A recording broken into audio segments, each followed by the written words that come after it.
Boa tarde aí, começando mais um dia de live, ok? Começando aqui uma livezinha hoje, vamos falar sobre Diablo 4. Vamos pegar aqui as informações que vocês vão passar, né? Guardando ir pro ar isso. Vamos acompanhar aqui ao vivaço. A live não tá da melhor forma possível, porque sabe como é que é, né? Tá arrumando tudo. Minha placa de vídeo tá a caminho ainda. Então estamos ainda na live enxuta. Quem estiver colando aí, só dá um alô. Mandar um boa tarde. Alguma coisa. Não vai ter chat na tela. Não tem muito como ter chat na tela hoje, infelizmente. Mas estamos aí já fazendo a live. E muito obrigado pelo follow aí. Pup Reca. É isso? Pup Reca. Muito obrigado pelo follow. Seja bem-vindo, bem-vinda. Espero que tenha uma boa estadia aqui nessa live. Ok? Tirar a webcam um pouquinho aqui. Liberar o áudio do Discord. Também. Liberar aqui o áudio do Discord. O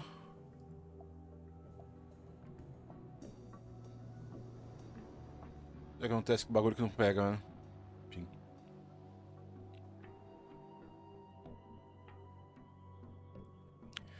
Pronto. Oi. Boa tarde, pessoal. E aí, olha. Tô aqui na live também, pra gente acompanhar isso aí tudo. Caralho, mano, eu fui divulgar um bagulho aqui lá no grupo. Porque o povo lá do grupo não merece não, man.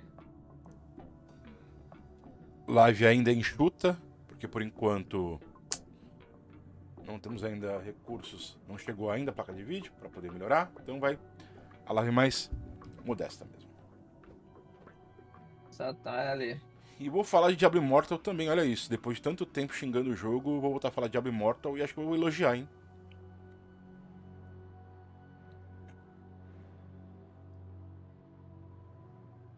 Como é irônica a vida, não é mesmo?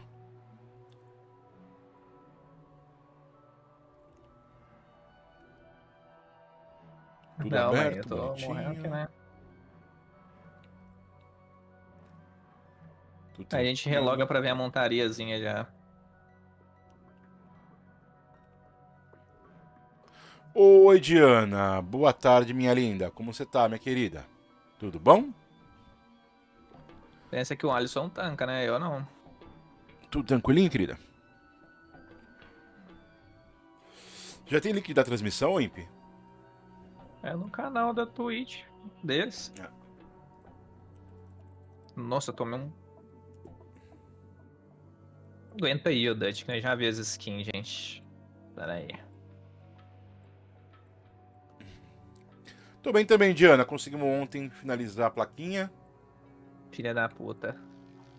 Conseguimos pegar a plaquinha de vídeo Ah, eu ontem. tava dentro, cara. Que bagulho Não vai conseguir corno. comprar, né?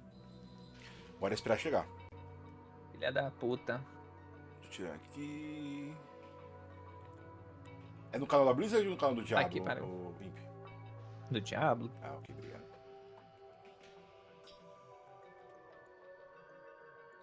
Ai, que bagulho. Então vamos entrar lá na espera. Pois é, Diana. Diana, eu falei desde o começo, quem pudesse contribuir com o que fosse R$1 já seria bem-vindo, seria aceito de coração. Todo mundo que ajudou é maravilhoso, é isso que eu tenho a dizer.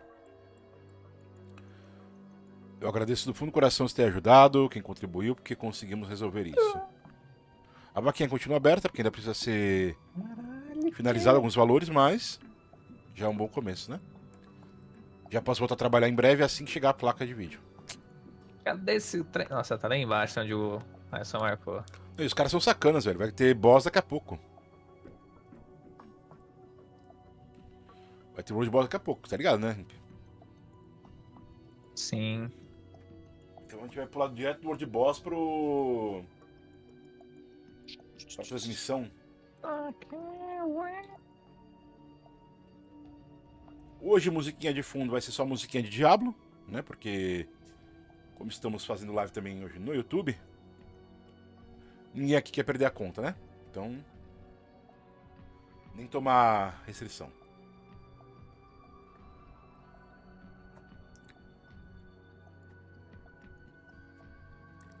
Ah, Diana, eu leio isso pra ter encabulado, meu. Verdade. De verdade, fico encabulado com isso. Deixa eu ir lá na cidade pra nós poder. Aqui, que tem. Não, olha, lá aqui, então, eu até parei de fazer live lá, viu? Temporariamente parei de fazer live lá, não tá valendo a pena, eu Eu vou acho. sair pra jantar da empresa, quero todas as informações. Eu quero 300 conto na minha mesa amanhã, ô Pedinho, bora? Filha da puta. Ó, dropei uma temeridade. Caralho, dropei uma temeridade quase no máximo. Rolechete. Mano, só foi eu fazer um bárbaro, essa porra caiu. Só foi fazer um bárbaro, isso aqui caiu. Curioso, né? É de fuder, né?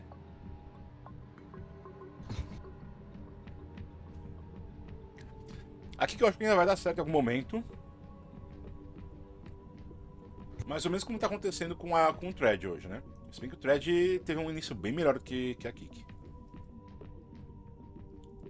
A Kik pegou 1 milhão de pessoas em menos de 5 horas. Se não me engano, já tá em 30 milhões de pessoas já na plataforma. Boa tarde, Lucas Cividanes. Mano, aí o crescimento é bem maior. Sim, já tá atrelado ao Instagram, né, cara? Ajuda bastante. Me fuder com aquilo ali, viu, velho? Ah, mano. O Enzo Mosca lá quis fazer. Ele achou que sabia alguma coisa de redes sociais, só que ele é bilionário. Só fez merda. Só fez merda. Pagou 40 bilhões de dólares pelo negócio e já tá jogando o valor lá embaixo. Esse negócio atrelado ao Insta, eu acho. Tanto faz. Eu acho que tanto faz, de verdade. Não ligo. Tem muita gente que não gosta de expor a vida pessoal ali, né, velho, do Insta. Aí o cara pega, põe ali e já vai pro. É, então, mas. Mano, tem que entender que rede social é assim que funciona, Imp. Hoje em Não, dia. É. Eu gosto da o inimizade do Imp Twitter, não eu é entendo muito já. bem assim, né? Então. Tem que criar uma conta separada então. Eu, por exemplo, já tive que silenciar e bloquear a gente lá no thread. Já, rapidinho. Caralho. Ah, mas tem gente que é chata em qualquer rede social, velho. Minha recomendação é essa. Quem gosta de ter um status um pouco mais anônimo, cria uma conta separada ali e pronto. Nossa, isso que você falou é real, oficial, original e total. O bilionário que mais conseguiu perder dinheiro de todos os tempos e ainda é o segundo mais rico do mundo. Meritocracia é foda, hein? Pois é. Ele merece. Ele lutou para isso, ele batalhou para isso. Até o Instagram agora tá vendendo selo de verificação também, então. Eu acho mais que ok vender selo de verificação, saca? Imagina na Twitch que eu chegar ali e falar assim: quer virar parceiro? Paga Quer pra nós. comprar? É, de certa forma, vamos falar real. Pra você virar parceiro na Twitch, você paga pra caramba primeiro. É, você tem que começar sendo bater as métricas lá. Então, pra você bater as métricas, você tem que pagar pra caramba, saca? É um caminho longo, é um caminho maluco. O que rolou na line? O que, ô Shonen? Como assim? Expectativas estão tranquilas. Eu não tô hypado não, cara. Tô animado. Mas hypado eu não vou ficar não. Hypado eu fico na hora que eu ver o trailer e eu gostar. Se eu gostar eu fico hypado, senão...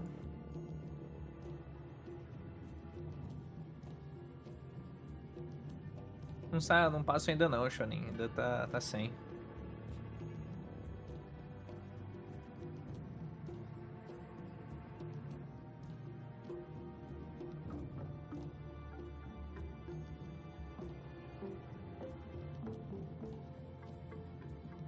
Eu tô com uma baixa consciência de Não, classe. Shonen, ainda não.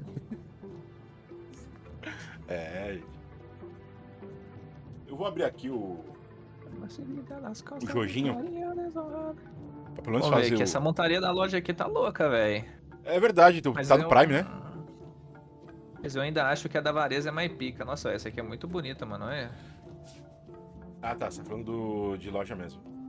Colocada Caralho. pra vender. Deixa eu achar a telinha É bem aqui. parecida com a da Vareza. Se eu dropar da Vareza, eu não compro essa aqui, não. Caralho. Olha. Cadê a telinha?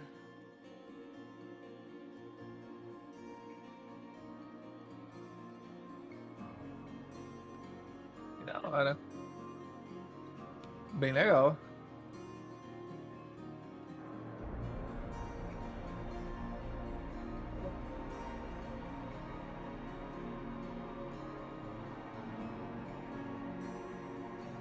Multidões.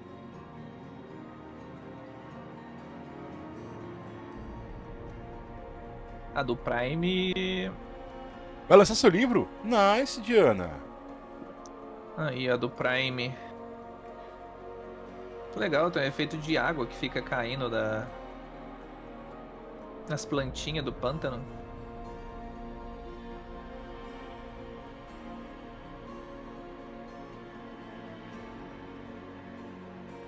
Vamos botar um cavalão bonito aí, ó. Isso aí. Essa é a do Prime. Que legal, Cara, não é Diana. feio, mano. Parabéns, minha querida. Que seja um sucesso. E venda bastante.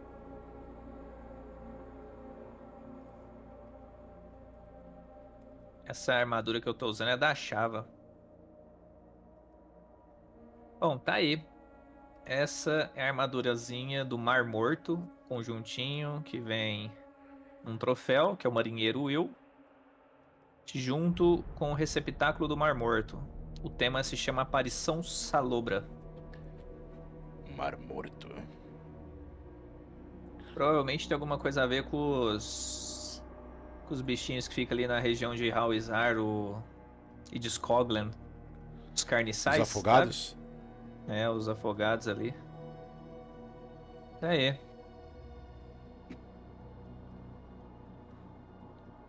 Legalzinho.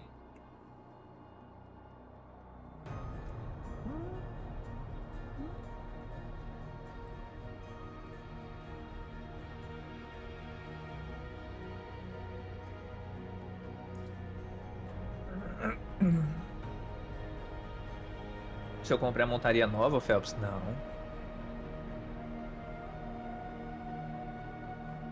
Eu vou. Eu compro só. Eu quero comprar skin montaria. Eu não vou comprar agora, não. Tô tentando dropar da Olha, gente, despeçam-se desses FPS Avareza. baixos, viu? Despeçam-se desses 30 de FPS na cidade. Em breve vamos evoluir isso aqui. Vamos lá ver na loja a montaria que o Imp falou. Vamos ver se o Imp tem bom gosto. Eu acho que ele tem porque ele gosta da Vareza. Então,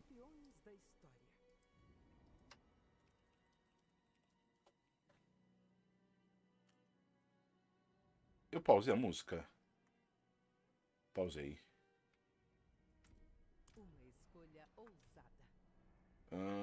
Qual que é a montaria nova? Deixa eu ver. O peso do ouro não. É o peso do ouro? Imp? Oi? Ouro de Keras? É essa? Ah, acho que deve ser essa Cheia de daí. chifre?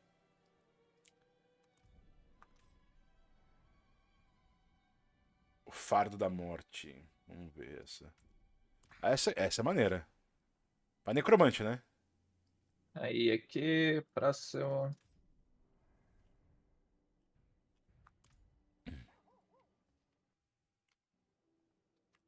Enfim. Até quando que vai isso aqui mesmo?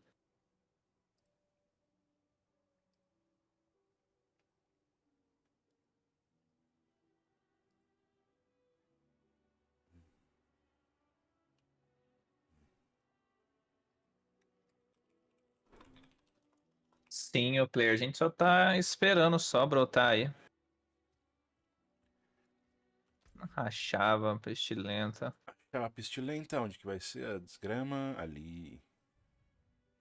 Tem esse iconezinho aqui no Zarbinzet? Deixa eu ver. Tradução simultânea, não, mano, pô. A gente vai comentar só, abordar e tal.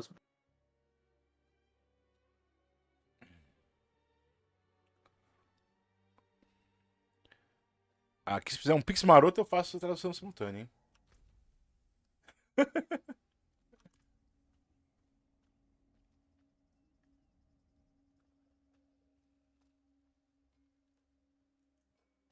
Verdade, tem que ir lá resgatar esse aqui que eu nem vi.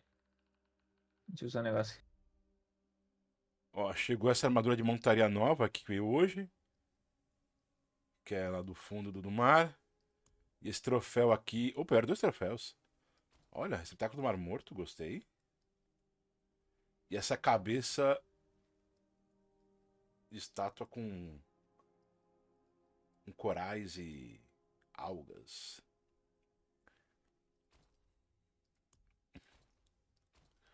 Mas montaria pra essa aqui eu prefiro ainda. Essa aqui. Você vê o cavalinho transparente. Agora vamos lá pra Java. Não, ô Vitinho. A gente recebe sobre AD do mesmo jeito. Ué.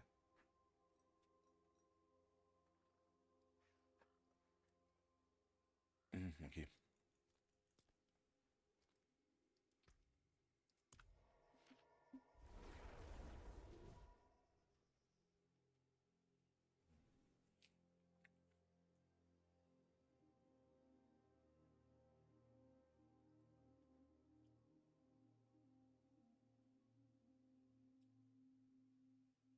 Só fazendo um negócio aqui. Pets e asa. Cara, eu espero que, por Deus, que não tenha asa nesse jogo.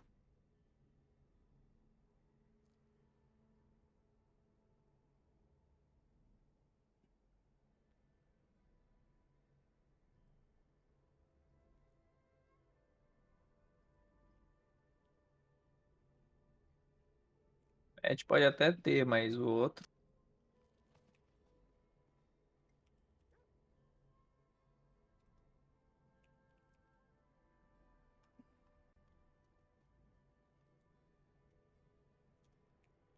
Eu não gosto, tá? Não tô falando que aí vocês gostam e quiser, aí vocês têm que dar feedback pra eles lá, mas eu não sou muito fã.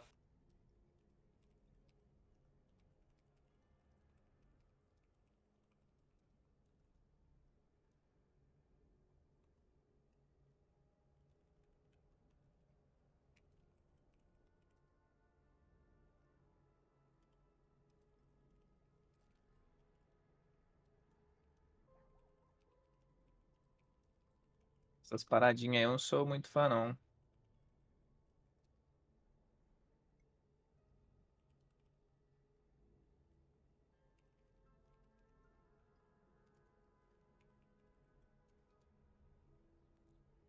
O link disso aqui. Cadê? Vamos pegar o link desta caspita. Eu posso fechar isso aqui e isso daqui. Ó, gente, esse bagulho de AD da Twitch, inclusive quando vocês for assistir aí, eu recomendo vocês verem aqui, se vocês quiserem ficar comentando aí, vocês ficam no chat, mas eu não consigo parar de passar AD, tá? Porque isso é contrato de parceria da Twitch, então Faz parte. não tem muito pra onde correr. Até tem, pô. Escorrega o Prime. Às vezes o cara não tem, então. É, compensa mais o cara fazer o Prime da Amazon. Escorregar aí que resolve rapidinho.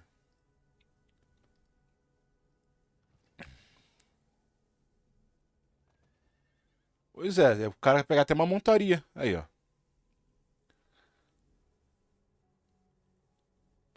Ah, não tem conteúdo pro Diablo. Agora tem. Qual é a sua desculpa agora?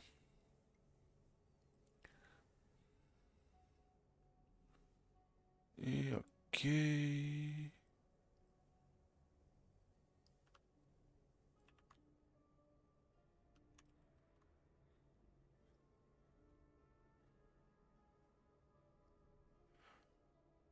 Vamos anunciar aqui nas redes sociais.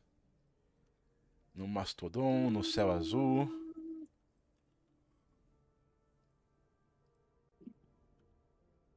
Vamos lá, Céu Azul, carrega. As roupas estão muito lindas, estão lindíssimas, Diana. Lindíssimas. Vamos já indo pro boss. Falta 10 minutinhos.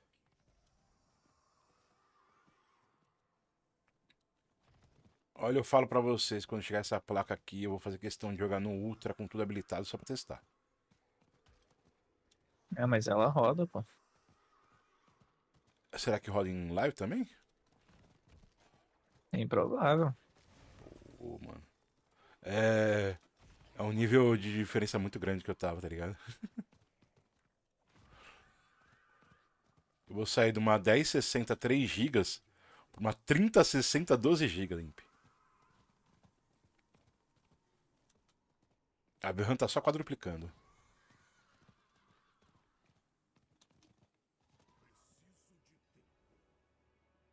Eu quero a montariça da Vareza, aquela ali que é bonita.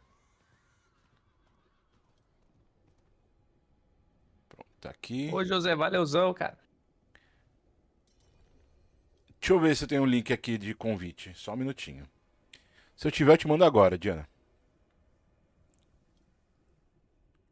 Vamos É confirmar. só dale. Tô com 0 códigos de convite no momento, Diana. Se aparecer aqui, fica tranquila que eu te convido sim, tá? Tá anotado.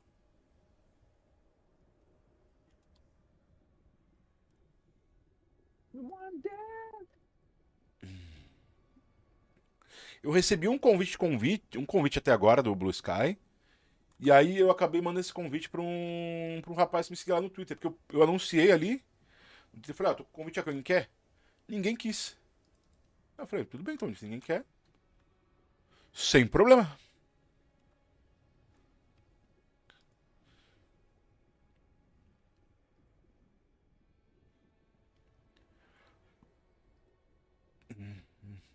Ô, Mike, valeu no seu Prime.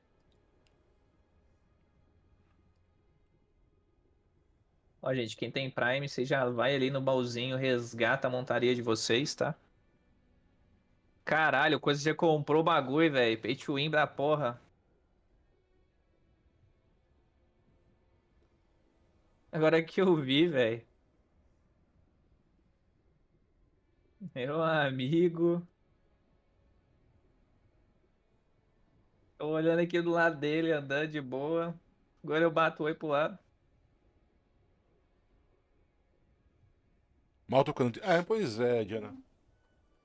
Eu gostava bastante de usar Twitter, só que infelizmente atualmente tá impossível usar. Atualmente tá uma bizonhice aquilo lá, mano. Eu quero essa daqui, ó.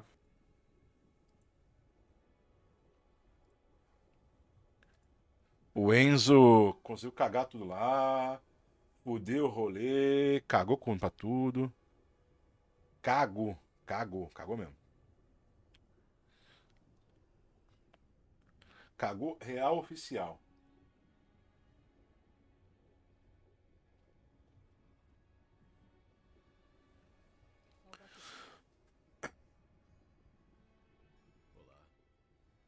É por isso surgiu essa rede nova aí, a Threads do Instagram, né? Porque precisava ter alguma coisa.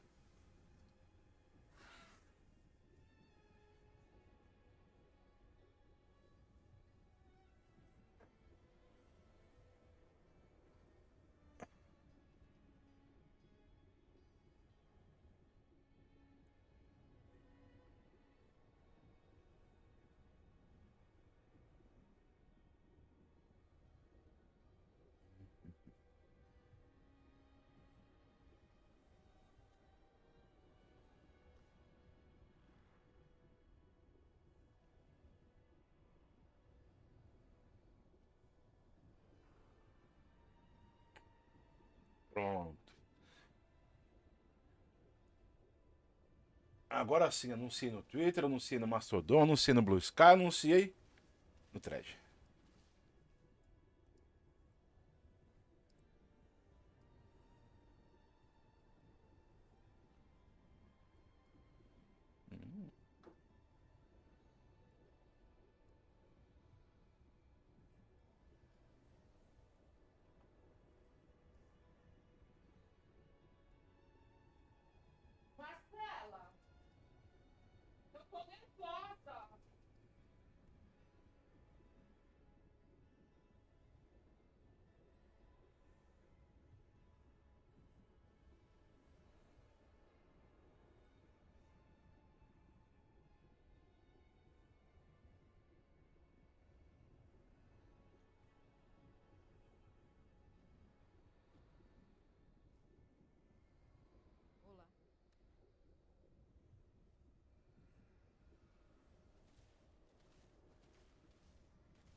de volta. Porque tava um friozinho. Vou pôr a blusa, velho. Tem como ficar sem blusa, não. A chave em 2 minutos e 52.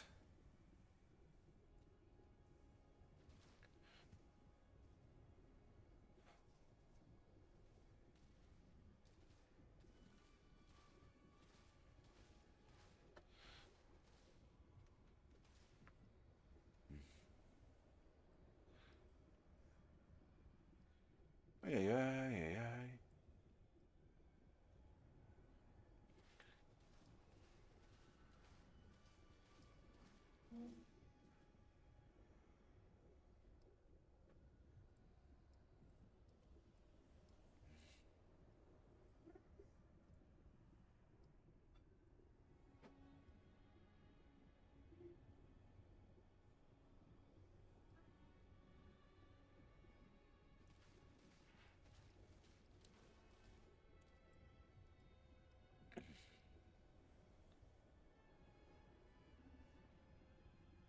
Hoje vou voltar pra minha cidade, não aguento o lugar onde eu faço facu. Coisa boa, hein? Dá aquela descansadinha.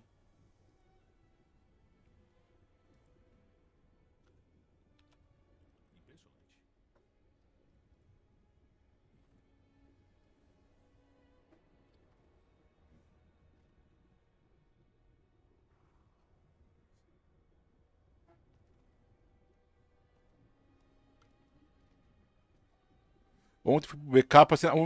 Não me fala de BK, faz tempo que eu não posso comer um BK, que saudades.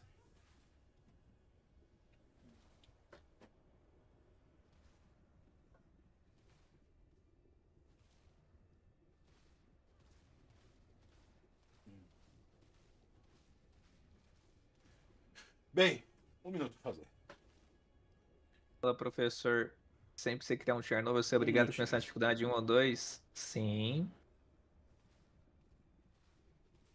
Acho que quando já Eu já chegar te no. falei, ô Serlog. Não é o Alkaiser que joga de Bárbaro, é o Bárbaro que joga de Alkaiser, entendeu? Esse maluco aí, velho, ele é fora da curva jogando de Bárbaro. Qualquer jogo que ele joga de Bárbaro é. É à toa que foi o primeiro a pegar nível 100 lá no.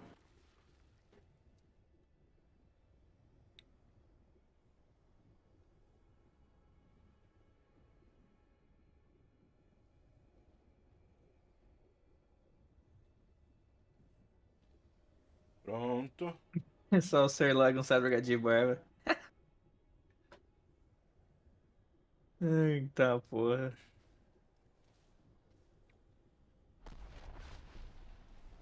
Serlog, não é farpa se for tudo da true, hein, Serlog?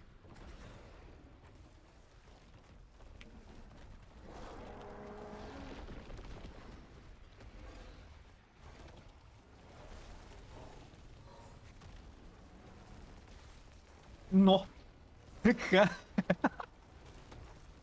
Aqui. Nhau. Ih, Bocão. Brau. tirando a latência estourando, é que tá indo tranquilo. Dá uma mordida aqui, velho. A bundinha dessa. Tá, achava engraçada, né, velho? Ela tem as perninhas pequenininhas, olha. Caralho, que Ela faltou doideira, no dia de irmão. pernas, né?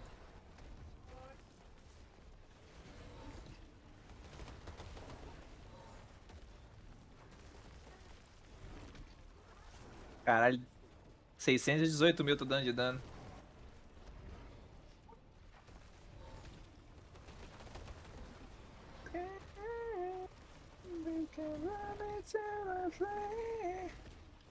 Vamos lá, vamos lá, vamos lá. Ah, mano, agora que eu lembrei, eu tô na dificuldade 3, cara. Já matou a Imp? Já. Putz, eu tô na dificuldade 3, cara. Eu entrei ontem pra ajudar um amigo meu a passar pro. Nossa.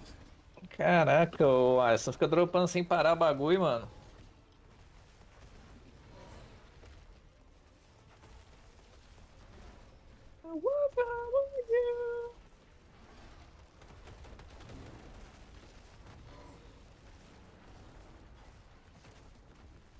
Agora tá explicado que tá tão difícil essa chava.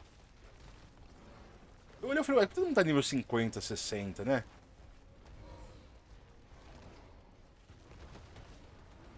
Chama Hellfire BR.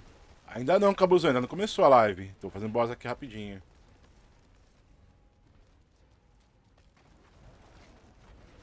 Tentando dar uma olhada num rolê aqui, velho.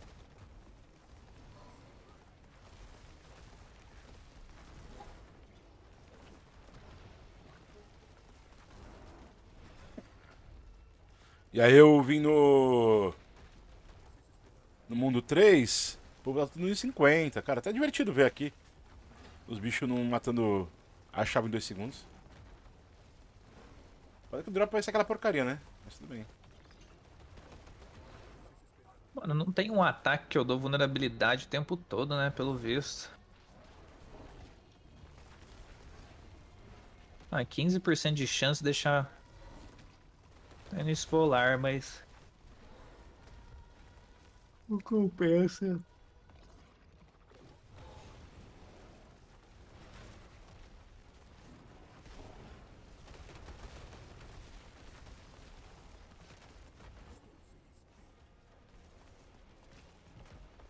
É, eu uso o Tzinho, eu tô usando. É que eu queria saber se tinha algum jeito de botar algo mais. O que que você quer ver, o Sherlock? Isso aqui da montaria a gente viu, pô.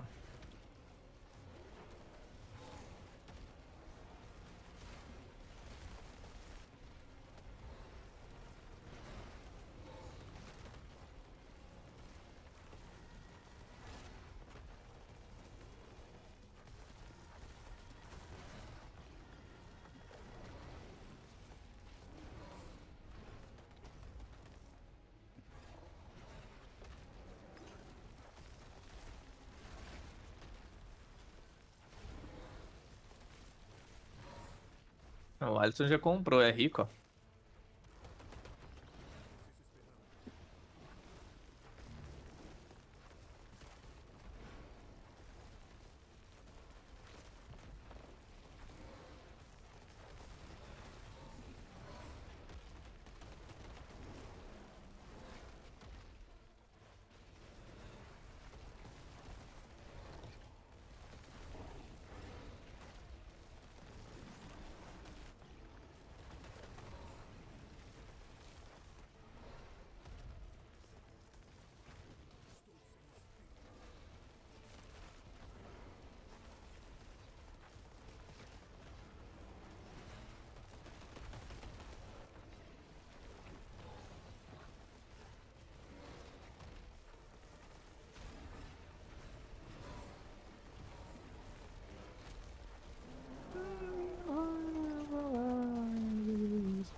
Ô, Dutch, olha pelos dois, cara. Eles vão falar sobre a temporada, ô Alan.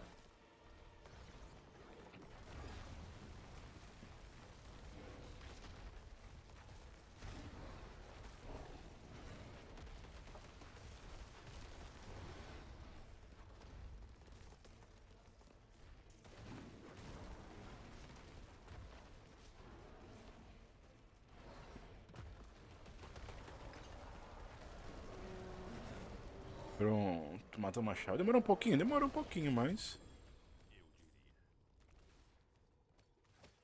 Mas tudo bem. Faz parte. Cara, eu acho que vocês estão muito precipitados. Às vezes vai ter algum vínculo, algum collab entre os jogos, mano, pra trazer alguma coisa pro lado de cá, um evento mó da hora que tem lá no Immortal. Sim, ô Jabuti, a gente vai. Vamos lá subir a dificuldade pro 4 de novo. A próxima vez eu vou fazer o que tem que fazer. Quem dá subida da bunda também, caralho, Alan. Valeu por você ter dado a bunda, então. Thank you.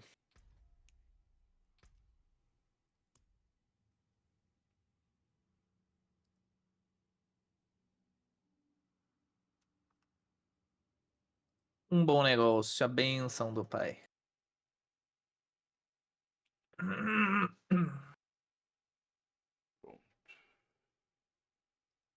Joguinho fechado, porque aqui, enquanto a gente tem a placa de vídeo, a gente não pode fazer tantas coisas assim. Nós já estamos aqui com a Ah, live. cara, eu jogo meu Diablo Immortal no celular aqui, tranquilinho de vez em quando, me divirto. Opa, já tá rolando aqui waiting time.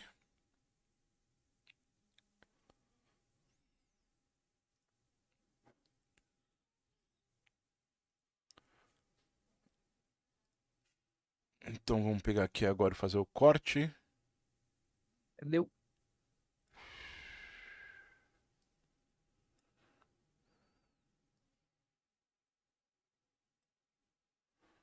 Parararam, parararam, pam, pam.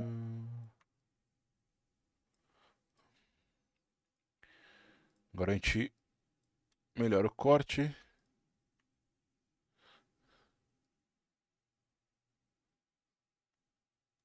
Valeuzão, cara. Pronto.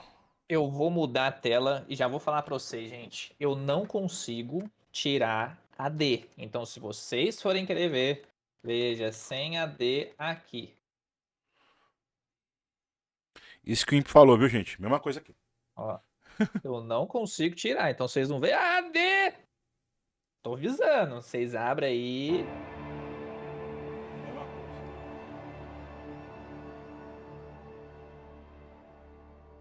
Não, Ivos, eu vou gravar. Eu só vou mudar a tela.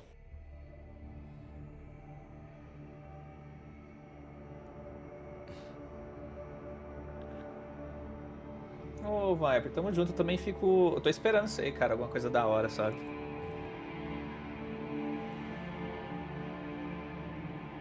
É, não, gente, eu sei que é só dar sub, mas nem todo mundo tem condição de dar um subzinho ou de assinar um Prime e tal. Então vocês vê por esse link aí que fica mais de boa, tá ligado? Vocês evitam dor de cabeça, eu evito dor de cabeça, eu evito ter que bater boca com uma pessoa que não tem necessidade de bater boca disso. E todo mundo fica tranquilo e é GG.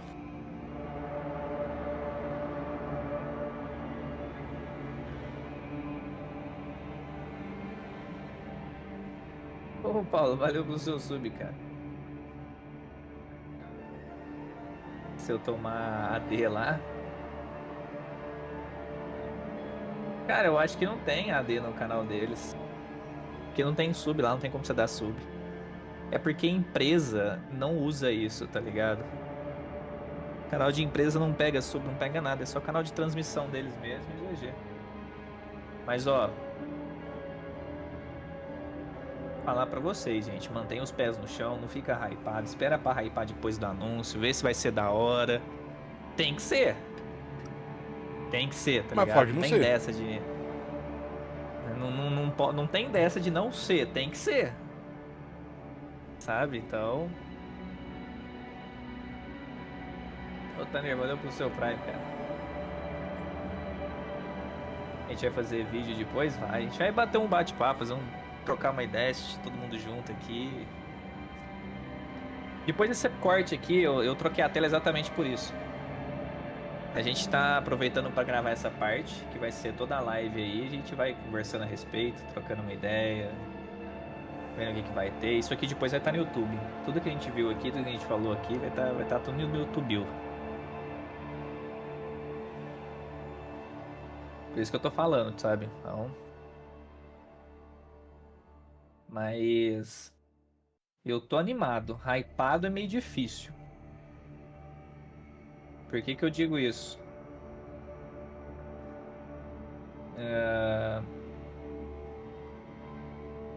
O Diablo, o sucesso desse jogo são as temporadas. Entendeu? Não tem outra coisa pra.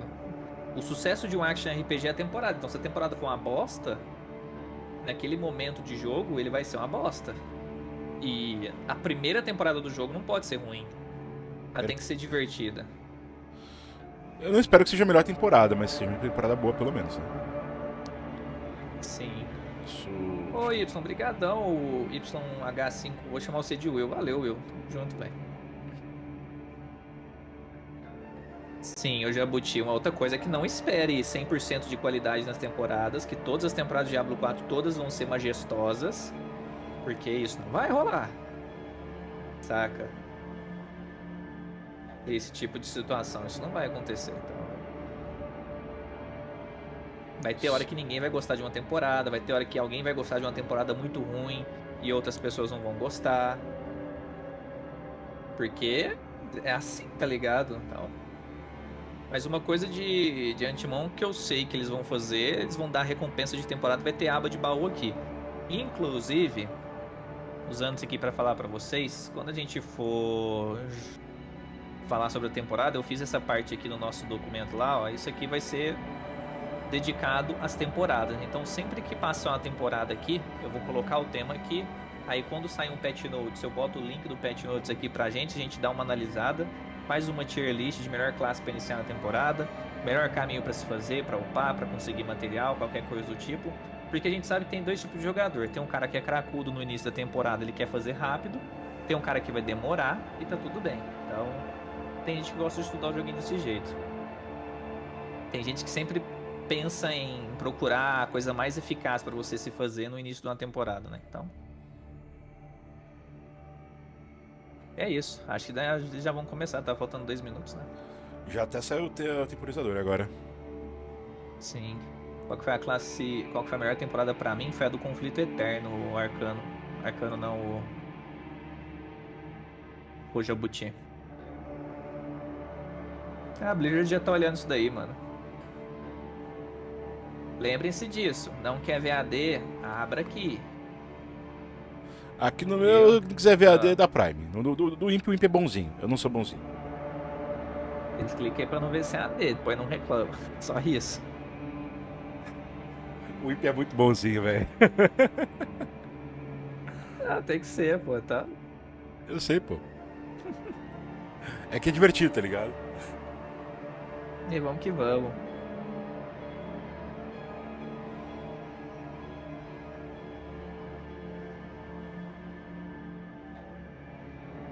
Vai ter tradução simultânea? Eu não sou pago pra isso pela Blizzard, pô. A gente tá aqui pra, né? Ó, mandar duzentão no Pix aí, eu faço dublagem, tradução simultânea. E ainda faço voz assim de ASMR. Faço aqui Tá doido. ao vivo. E a cores. O site, valeuzão pelo seu Prime, cara.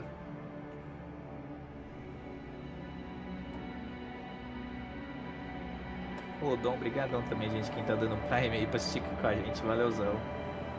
Tá vendo? Tem que chamar o Prime, cara. Tem que chamar na responsa.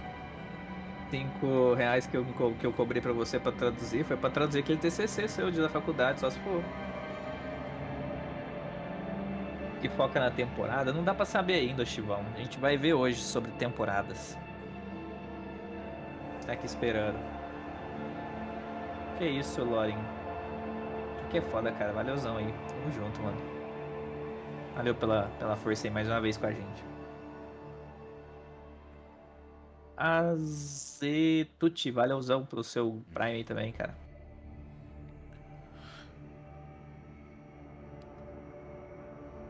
É isso aí, galera. Estamos aqui na live acompanhando o que vai rolar no anúncio do Diablo 4, Diablo Immortal. Diablo 4 é anúncio de temporada, Diablo Immortal é anúncio da classe. Então, bora lá que a gente vai fazer isso aqui, tá? Vou marcar aqui agora.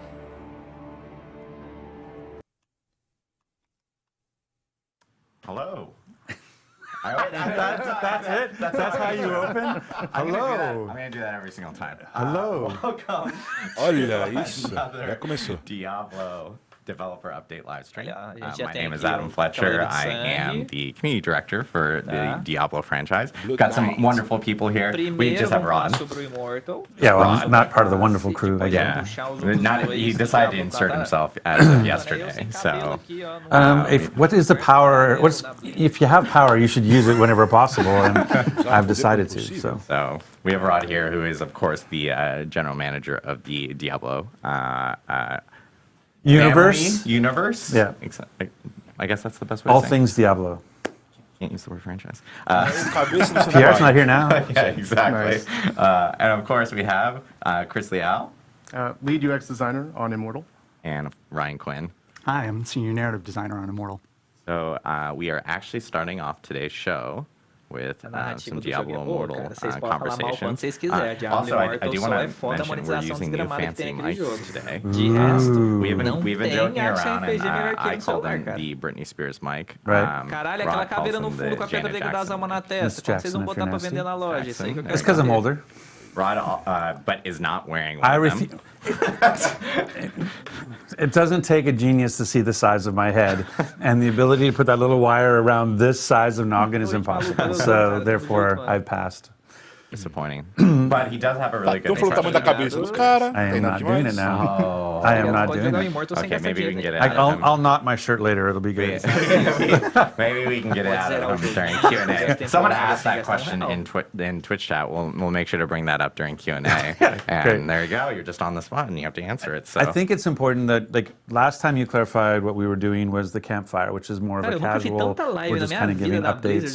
You know, we just want to be able to talk to the community. This is more of a developer stream, so it's a bit more official. But one of the things we wanted to recognize too is that, like, as a family of games, we always there's lots of cool stuff happening within in Diablo, and so we want to take. We don't always want to just be focused on just D4. We want anytime there's something big or really interesting happening within Diablo, we want to be able to talk about it. You know, I could imagine we're going to have a season 29 conversation for Diablo 3 at some point. And so one of the things we're going to look at, wanted to do today was not just talk about. You know, we are definitely going to talk about season 1 on Diablo 4. And for some reason, Adam has structured this to be as tantric as possible. We'll get there, trust us, but it's going to take a minute. So, but what we really want to look at as well is we want to talk about a little bit. We're going to talk a little bit about what's the preseason before we go into season 1. We're going to talk about what's going on with D4 today because we actually have some news about today. Another tease, didn't mean that. And then we want to talk a little bit about Diablo Immortal because something pretty incredible is happening in Diablo Immortal, which is in nearly a decade, we're having our first new Diablo character class is being revealed. And we wanted to reveal it here on this stream. So, you know, one of the things about, great things about Blizzard is the SFD team, story and franchise, and Blizzard Video, and everything that they do around cinematics. And we thought, how can we introduce a new character class without having a kick-ass video to go with it? So, without further ado, may we present to you the new Diablo character class coming to Diablo Immortal very, very soon. Vamos ver. Opa! Classezinha nova, hein? Videozinho. The darkness has always been with us. Cinemática boa. And humanity is right to fear it. Oh, Castlevania, cara. Opa!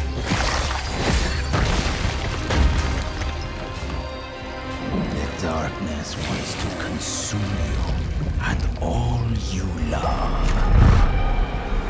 But my kind Ah, ele virou um demonião. its power. Ah, é tipo Hell Knight. É o Hell Knight, velho. E vai na mão. Ah, eu quero esse passo. Caralho. Eu quero isso, Da velho. hora, velho. I am a blood knight. And Cavaleiro the de sangue, ó. darkness fears me. Ó, agora gameplay. Então, mas da hora, cara. Olha.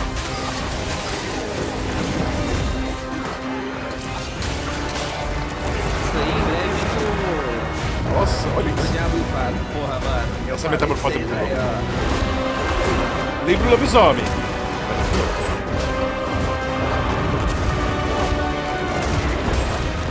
Olha isso.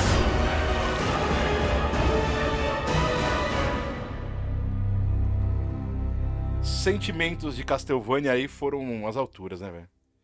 Blood Knight. Massa. 13 de julho. There we have it. The new class coming to Diablo and Diablo Immortal. It's the Blood Night. July 13th. That's July like 13th. a little over a week away. Diablo e Diablo Sounds like there might have been Immortal. some encoding issues. Exactly. Yeah, I know that some people are talking about there's a little bit of hitching on it and so forth. I will say that we actually do have that trailer that will be on a blog on DiabloImmortal.com immediately after the stream, so people can actually check it out. It'll be on YouTube along with all the details that we're about to talk about. We just like to get ahead of ourselves. That's all. But obviously, first new class to the Diablo universe in nearly 10 years. I think there's a lot of questions in regards to like the story and so forth behind the Blood Knight. Ryan, give us a little bit of background regarding the Blood Knight itself. Yeah, sure. So I think historically, when we released DI, we released it with these sort of 6 very, very familiar, very stalwart classes that all of us love, that many of us have been playing for decades. And it's great to kind of indulge in that nostalgia. It's great to get that dopamine hit of playing a classic.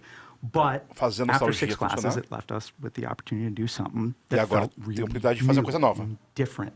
To do a supernatural class that's kind of monstrous, that does things that our other dark classes, like the Necromancer and the Demon Hunter, don't do.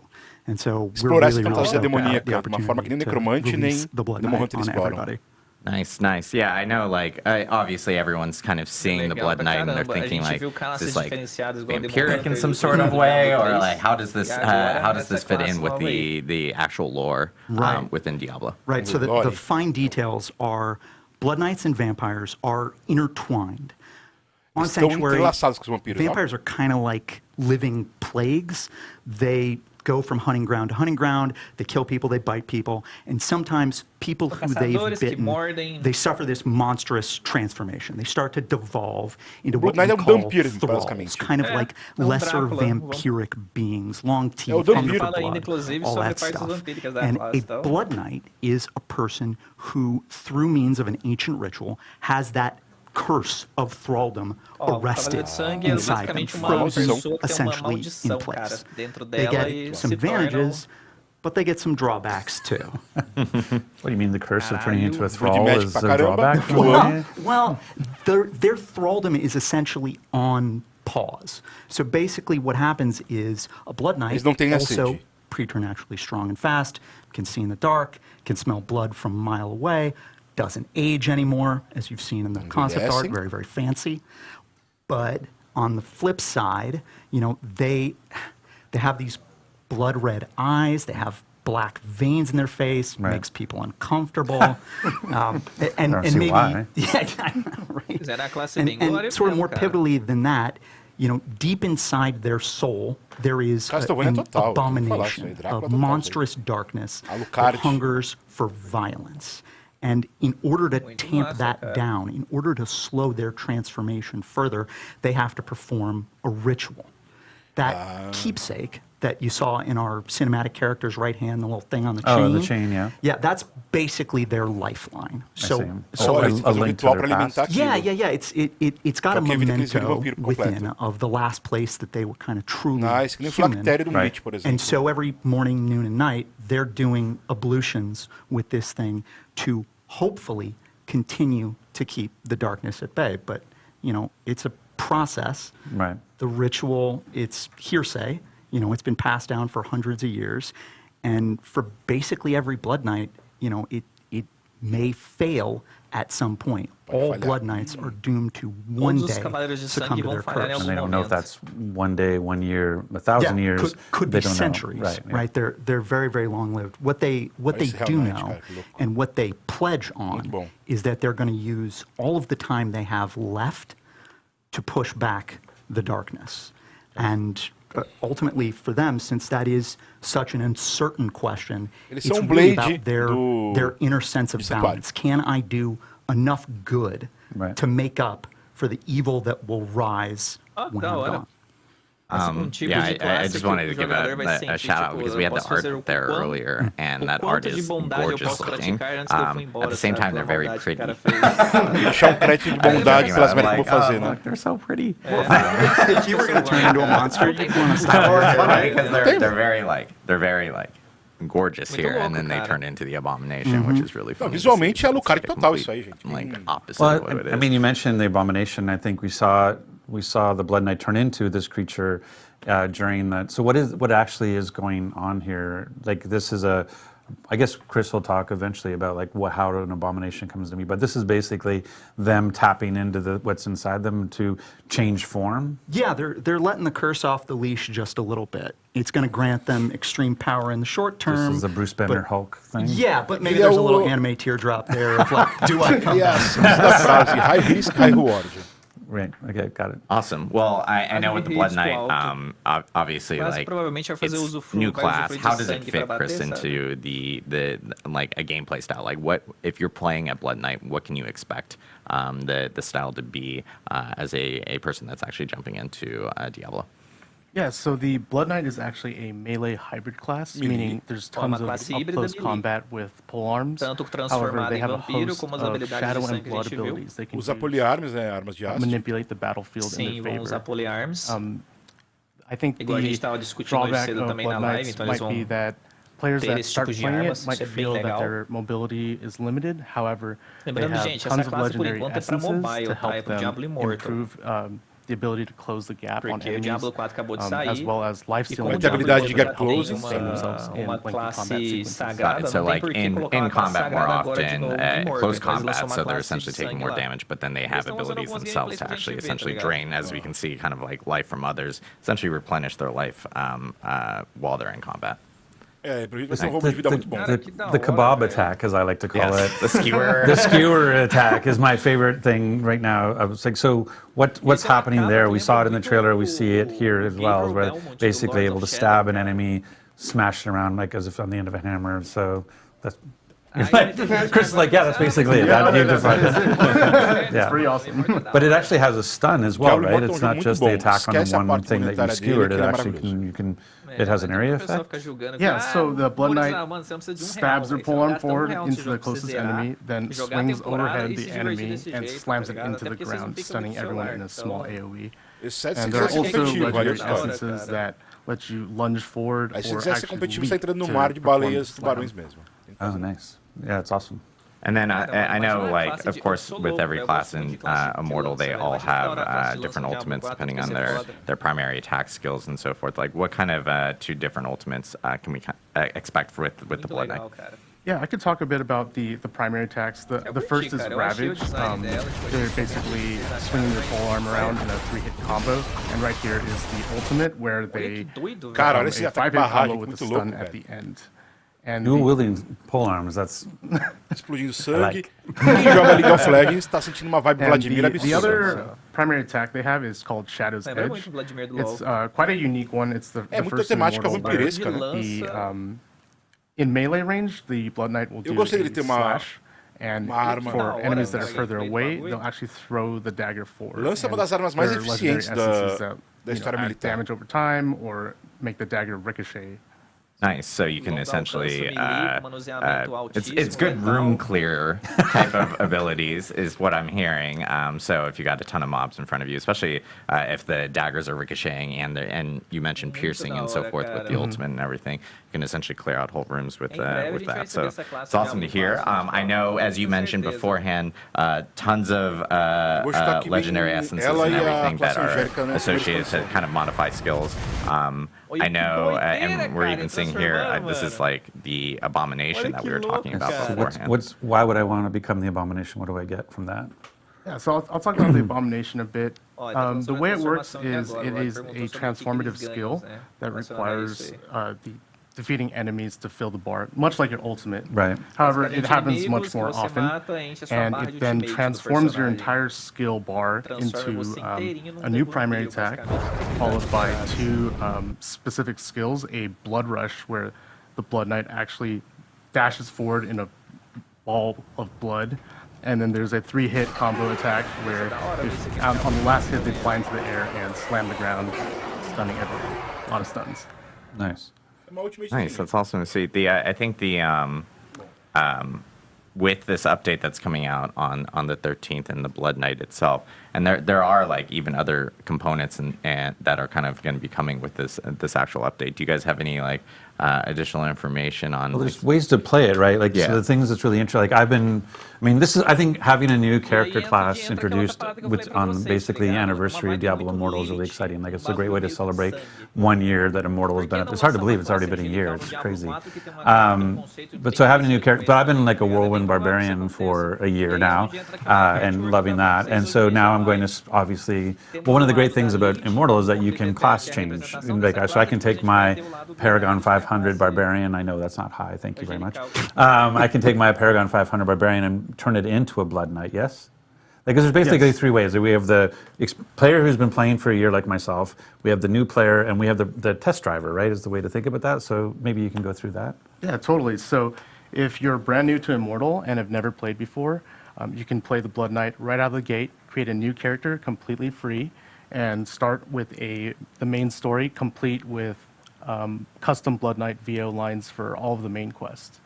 And for players like Rod, who have been playing for a while and want to convert to this class, I'm happy to say that we've made some major improvements to class change.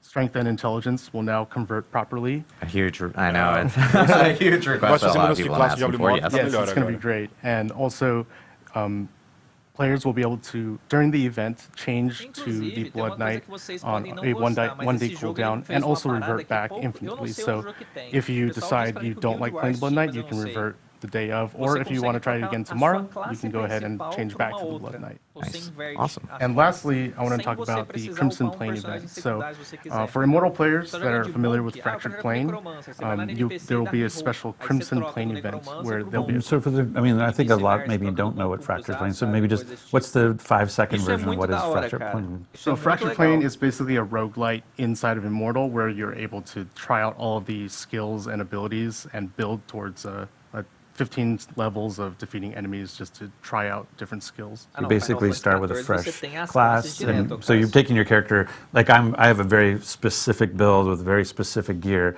but if I wanted to go play Fractured Planes, it says, oh, you're a barbarian, here's some random skills, see how far you can get with this, and you build up your gear and stuff as you're playing through this roguelike experience, yeah? Exactly. And so now for the Blood Knight introduction, you've created Crimson Planes, which is a version of the same experience to go and test drive all the different Blood Knight skills? Exactly. So you'll be able to try out different skills and legendary essences without actually committing to changing class, so just try it out, see if you like it, and if you do, there's a class change. Nice, that's awesome to hear. So we have, and we have other things like I mentioned that are coming in this actual update. I know that for any new player that's coming in, of course they can create a Blood Knight, how we mentioned beforehand, customize it, and it's completely free. And then of course any existing character can do class changes if they want, or they can create a new character if they would like to do it that way as well. But I know we have like a new legendary gem that's going to be coming in this actual update as well. And then we even have just other like items associated with this specific patch that'll be hitting as well. Full set of legendaries for the Blood Knight too. Yeah, and we're actually going to be listing out every single legendary that is available for the Blood Knight on our blog immediately after the stream. So you guys can check out the cinematic trailer that we showed off for the Blood Knight earlier on that blog, and of course read all the details about what's coming in this update that is hitting on the 13th of July. So soon. It's crazy.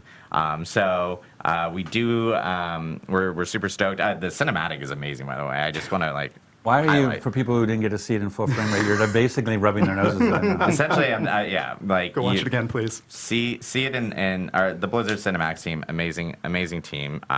That cinematic is great. Nothing like seeing blood splattered all over some stained glass.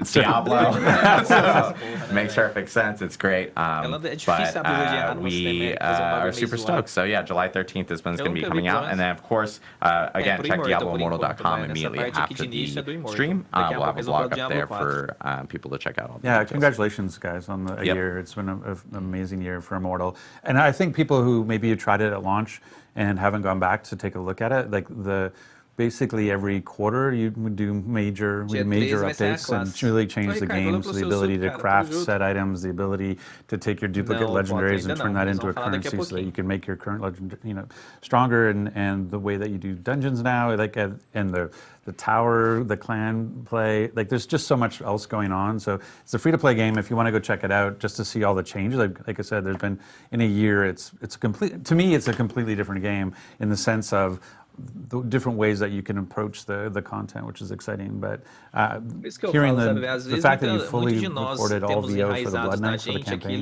I think it'll be exciting to go back. Yeah, it's about 2,000 lines in total. We've got a pair of really awesome voice actors, Abby Trott and Ben Prendergast, absolutely killed it as the Blood Knight. It's just pure haughtiness and bloodlust. Uma coisa importante lembrar aí, they've got some interesting takes on.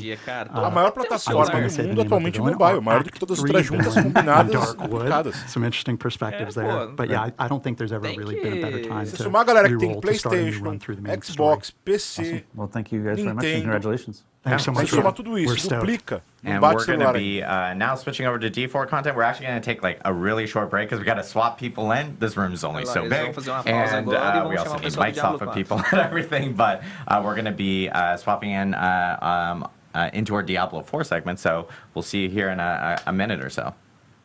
Rapidinho aí, pausinha. Opa, cinematic. Opa, coisa nova, hein? Agora é 4. Agora é o Diablo 4, mas... Brava. Tô passando pano pra Blizzard, eu tô com a vaca que é um pano verde ainda, cara, ó. Eu tô enxugando as lágrimas da sua irmã lá, ó, no chão.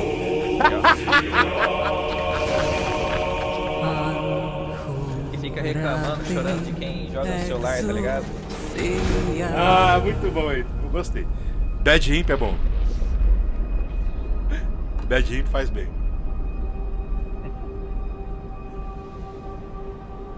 Ai, caralho, velho. Ó, gente, quem quiser ver sem AD aí, ó.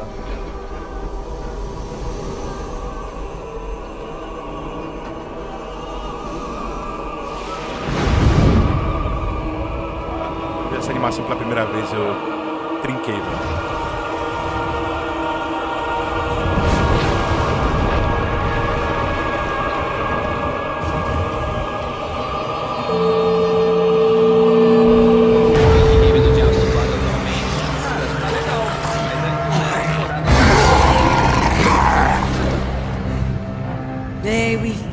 True in his holy name.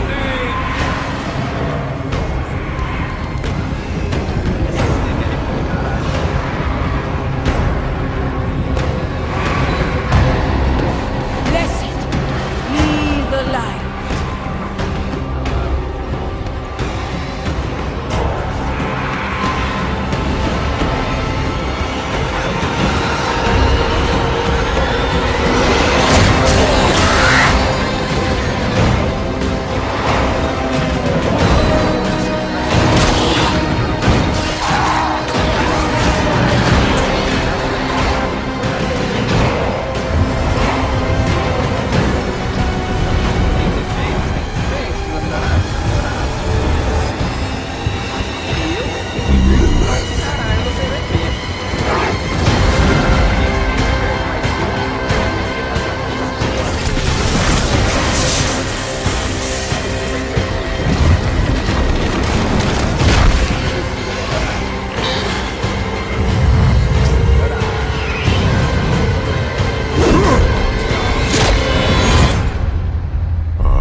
Precisam fazer. Ok, não tem spoiler. Precisam ser de sucesso. E se não for de sucesso... And we're back. What happened to the awkward hello? You're supposed to go, hello. That's going to be my intro for everything. I'm technically not back. Wait. Well, you are technically back. I mean, you were in other streams and other times. Correct. I'm not back. I'm new. Oh, yes. Tim is new.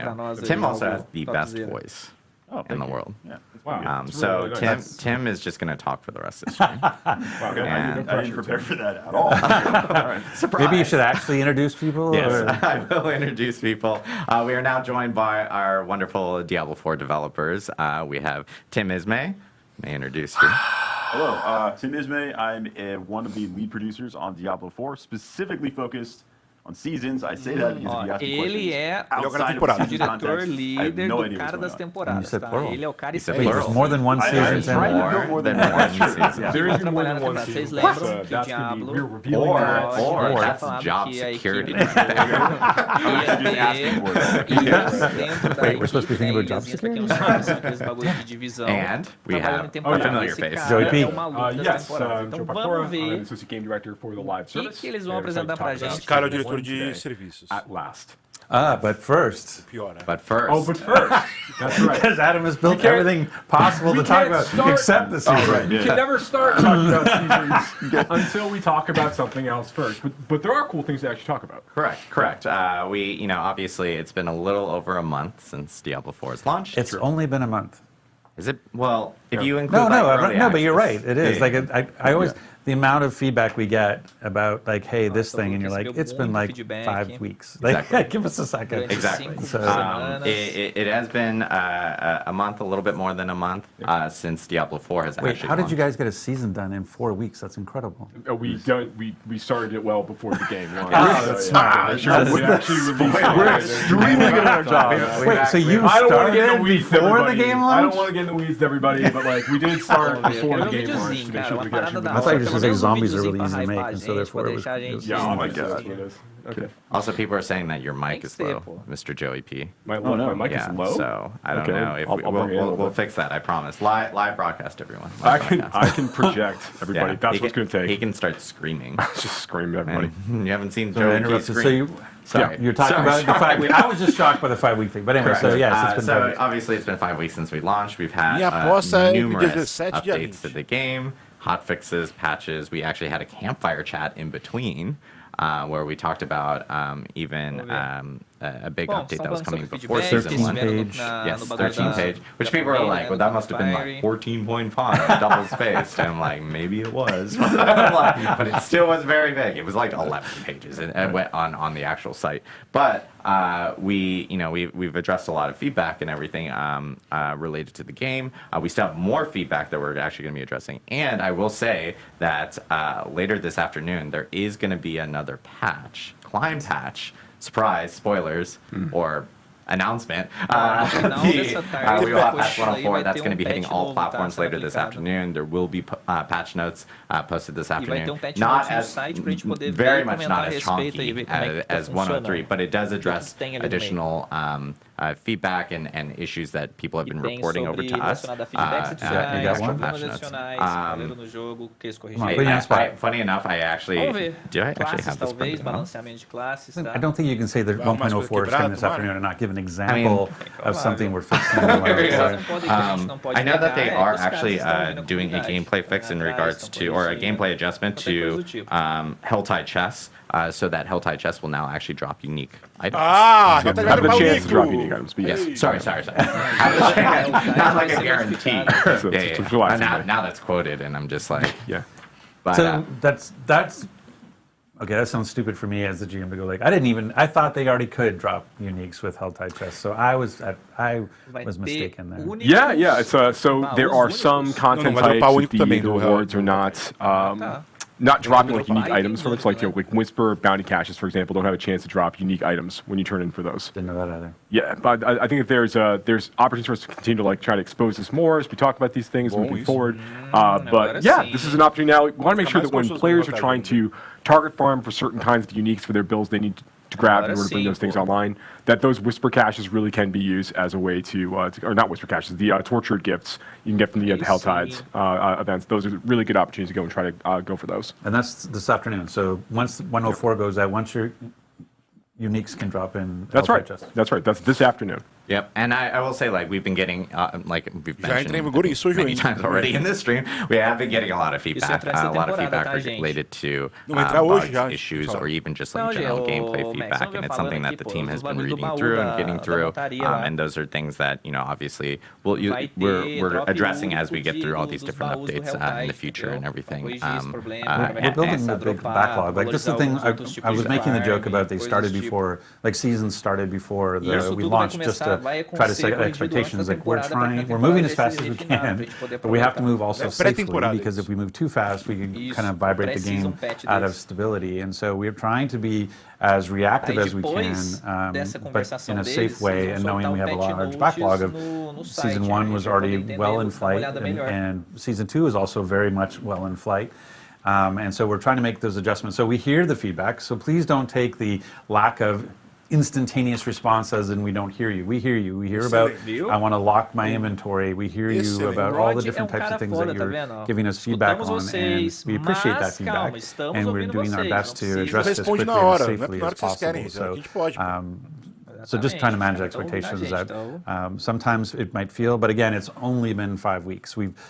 This is a game that we are going to, we're going to support for years to come. This is a foundation of, we said the launch was the beginning, not the end.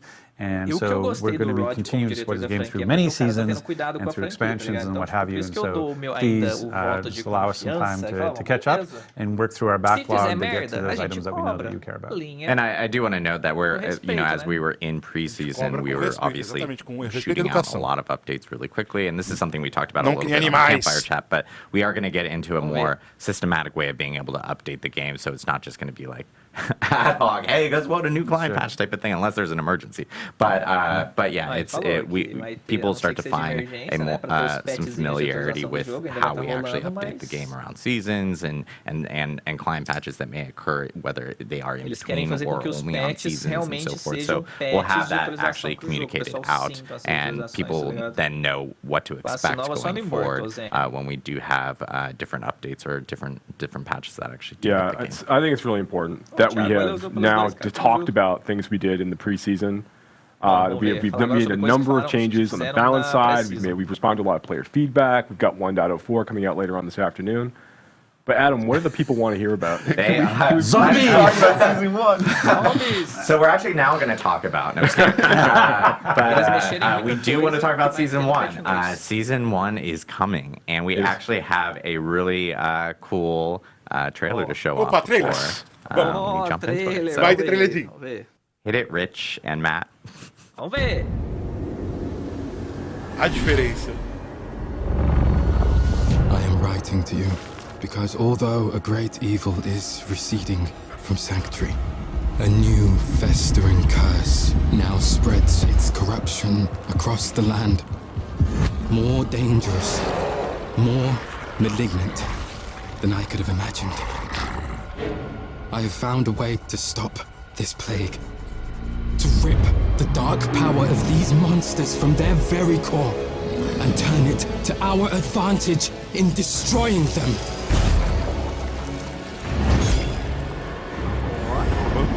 But I cannot do this alone. My allies have fallen. My strength is dwindling. The malignant are relentless and without mercy. I need help. I need you. Season of the Malignant. A temporada do Maligno. Olha isso. Começa dia 20/7. Falei, eu falei 17 a 20, acertei. The first season of Diablo IV coming out on July 20th. The season of the Malignant. Lots to talk about there. So we're actually going to jump into it. But obviously, a lot of people want to know what's going on. We even teased it on social media yesterday, where something was corrupting Sanctuary. I guess Tim, Joe, so what's going on now?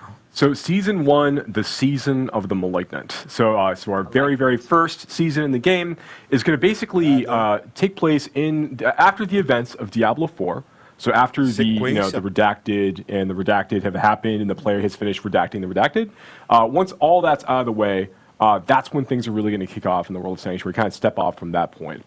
And there is a new threat that basically emerged in Sanctuary. There's this malignance, there's this corruption that's begun to spread throughout like the hearts of the creatures throughout the world. And that's everything from like beasts to humans, to demons themselves, everything in between can be corrupted by this malignance as beginning to take root and fester inside inside people. And it's basically kind of like it's changing them. Right, it's turning them into these bloodthirsty fiends. Effectively, they're going out trying to destroy everything. It's threatening Sanctuary at a very, very, very high level. The player's going to come across a new character that they're going to introduce to over the course of the season, named Cormond, who we actually saw in the trailer there. Cormond is there he is. Cormond is an ex. Member of the Cathedral of Light. He used to be a priest of the Cathedral of Light. And he's taken it upon himself to start trying to dive deeper into this new malignant threat that's risen over the course of these days following the events of Diablo IV's main campaign. But he's finding himself maybe a little out of his depth. You say, Tim? Like, what do you think about Cormond? Yeah, he's trying to fix the problem on his own, and then I think when he's not 100% successful, he comes to the player and says, "Hey, you were really helpful in the past. Could I get a hand from you?" So that's kind of where things start. Yeah, he's very. I think that you'll find like he's a person. Everything in the room is on fire, but he's sitting there like, "I can fix it. You know, we can find a way to solve this, right?" But he's a great new character that the player get introduced over the course of the season. But that's really just where things kick off. You know, and players will start the season of Malignant actually in Kyovashad, and they're going to gain access to like the beginning of the story of the season pretty much right away. You know, so you're able to start off right at level 1, like jumping out of the gate and be able to start like following the thread of this new season storyline. And we're going to talk about the transition from the current Eternal Realm into the season afterwards. We're going to get through the season information first. Yeah. Well, then I know people are really curious about what happens to my current character. How do I think about that transition? But we'll get to that after we get through the season details. Yeah, that's absolutely right. So that's the kind of like the high level, like what's happening in the world of Sanctuary. Theme, right? That's the theme. We have a seasonal theme of the seasonal story.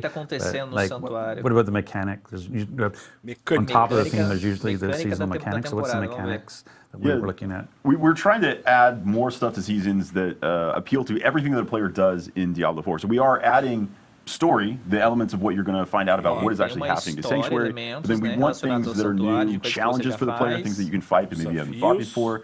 As well as new powers, things that you can build your character in a different way, a different direction than maybe you did in any previous season, or in this case, in the preseason when you had just the Eternal Realm. So hitting all of those notes, we're starting with a mechanic around the threat. So what is the threat? The Malignant. We've been talking about it a lot. Where does the Malignant actually show up? That actually shows up throughout the entire game. When you're playing in the world of Sanctuary, anytime you encounter any elite monster, there's a chance that it will spawn as a malignant version of that monster. So that malignant version is going to have these growths on it and some additional power.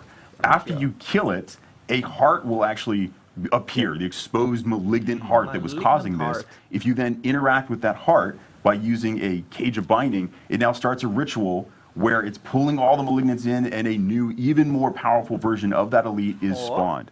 Why would you want this? How does this help you? Well, if you can manage to beat that even more powerful version, when you see these other minions are now helping it, these other malignant creatures, now it drops the caged heart. You've actually put all of that malignant power into this cage that is an item that you can use that is kind of like a gem.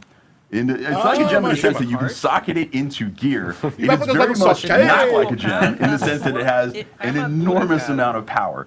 Think of a legendary item, the kind of power that's in there. It's like that, maybe even a little bit more than that. So you can take these malignant hearts, you can socket them into your jewelry, and that gives you these kind of stupid new broken builds that are hopefully balanced, but they are extremely powerful. So these are new options of how you can play the game. Yeah, so this is really, really cool, right? So one of the things we really want to do with each season, to Tim's point, is we want to make sure that we're providing new ways for players to engage with Diablo IV, new problems for them to solve, new ways for them to customize their characters and kind of do new cool stuff. Right. And that's what Malignant Hearts and the powers associated with Malignant Hearts really allow us to do. So one of these things, so yes, you can take a malignant heart that you've managed to collect from one of the consumed that you managed to kill, one of these super malignant creatures that you've killed this way, and you can socket them into your gear. we have over 30. We have 32 new. I'm not gonna say like over 30. We have 32 new malignant powers. You know exactly. Technically, it's 32. So we have 32 new malignant powers are going out this way. These are new legendary power-like abilities. We see this one here: critical strikes, electrically charged creatures for a certain amount of damage. So these like there's a lot of really powerful things like this. That you'll be able to kind of like interact with over the course of time. But each of the malignant hearts you're collecting are actually like a category. They're associated with a color. So you have like, brutal hearts, for example, or like have a blue color to them. And they'll only go in infested sockets you'll find on rings and jewelry during the season of the malignant of a matching color. I see. So when you're hunting for when you're like finding new amulets and rings or gambling at the Opal's vendor, whatever you want to do, you're kind of looking for specific socket colors. Or if you're getting a unique ring from the new Helltide chest rewards as you're playing from the one. That's right. If you happen to luck out and get Mother's Embrace because you need another Mother's Embrace, then yes, one will never do. But what's interesting, like with the so there's 3 different types of color sockets. Yes, there's 3 different types of colored sockets, but there's 4 different types of malignant hearts. Go on. Well, okay, I guess I will. So the last malignant heart type is called basically a raffle. It's an extremely powerful malignant heart type. They're very, very rare to find. They will fit in any colored socket as you go. And you kind of want a combination of all of these. So even though the raffles are pretty strong, you're really only looking to probably have like 1 or 2 of these based on what you might actually need for your build, over the course of time. So it's fun, really want to be able to experiment with, again, creating these different problems for players to solve, different ways for players to engage with things, and really change up that experience by virtue of adding these new powers. They can unlock different builds potentially for classes, to Tim's point, and just basically be like a really fun, exciting new way for players to kind of inject new power into the experience. But you're looking for the... So can the jeweler, when the jeweler right now can add a socket to, a piece of jewelry... Yeah. Are they able to add colored sockets, or are those only found? You can't choose the color, but anytime a ring would roll with a socket when the season of malignant starts, it's always going to have a color associated with it. There's not like you couldn't get like just a regular jewel socket. But even a jeweler created one. Like if I have a ring with no socket, when I do the jeweler, it'll be colored. It'll always be colored. Yeah, so it'll always be an infested socket in this way. Got it. Yeah. But that's true for unique. So if I'm looking for a unique, I have a unique ring, like we talked about, but I want the blue version. I could find a unique with the red socket, and I could find it with a yellow socket. So I'm looking for a blue. So there'll be multiple versions of the uniques as well, right? That's correct. Yeah. So yeah, fun new stuff to look forward to, and that's just, we showed in the video earlier, like the player fighting a malignant creature. There's a chance for, as Tim pointed out, like there's a chance for all kinds of elites out there in the world to be malignant in nature, which makes them a little bit more powerful. But then when you kill them and you go and you actually use the Cage of Binding to capture their heart, then you fight that super consume, the consume version. It's like that's gonna be like buffing nearby monsters. It spawns a bigger combat in that scene. There's more to look forward to, and those get tougher and tougher. And you want to fight higher and higher level versions of those in higher world tiers to get even better versions of those hearts. Yeah, so you can get stronger versions of the hearts as you get further into the game. And you might be thinking like, okay, does that mean like the old, like the crafty hearts that I got earlier, are those useless? You can actually break those down at the crafter as well to get a crafting material out of them that allows you to craft new items, including invokers. So invokers are something that you can use a little bit further on. Once you finish the campaign of Season 1, you will unlock the ability to go and use these at a specific place called a malignant tunnel. So if you are trying to... That's also the name of my negócio diferente também, De abrir túnel. Olha isso. And it's a serious thing when you're Você vai poder usar os corações fracos para quebrar. So if you have a malignant tunnel, you should get yourself checked out. So in the world of Sanctuary, when we say malignant tunnel, we mean, hey, I'm a player and I actually want to get more of these hearts, but it's just a random chance on elites out in the world. Where can I intentionally find more of them? There are these malignant tunnels. So there are actually places across the world where the malignance is manifesting in these new dungeons. So if you specifically want to go find more malignant hearts, you can hunt down these tunnels, you can go in and, hey, there are more malignant there. So there's a higher chance of finding malignant monsters there. And if you want to guarantee it, man, I really need a very specific type of malignant heart. How do I make that even more likely?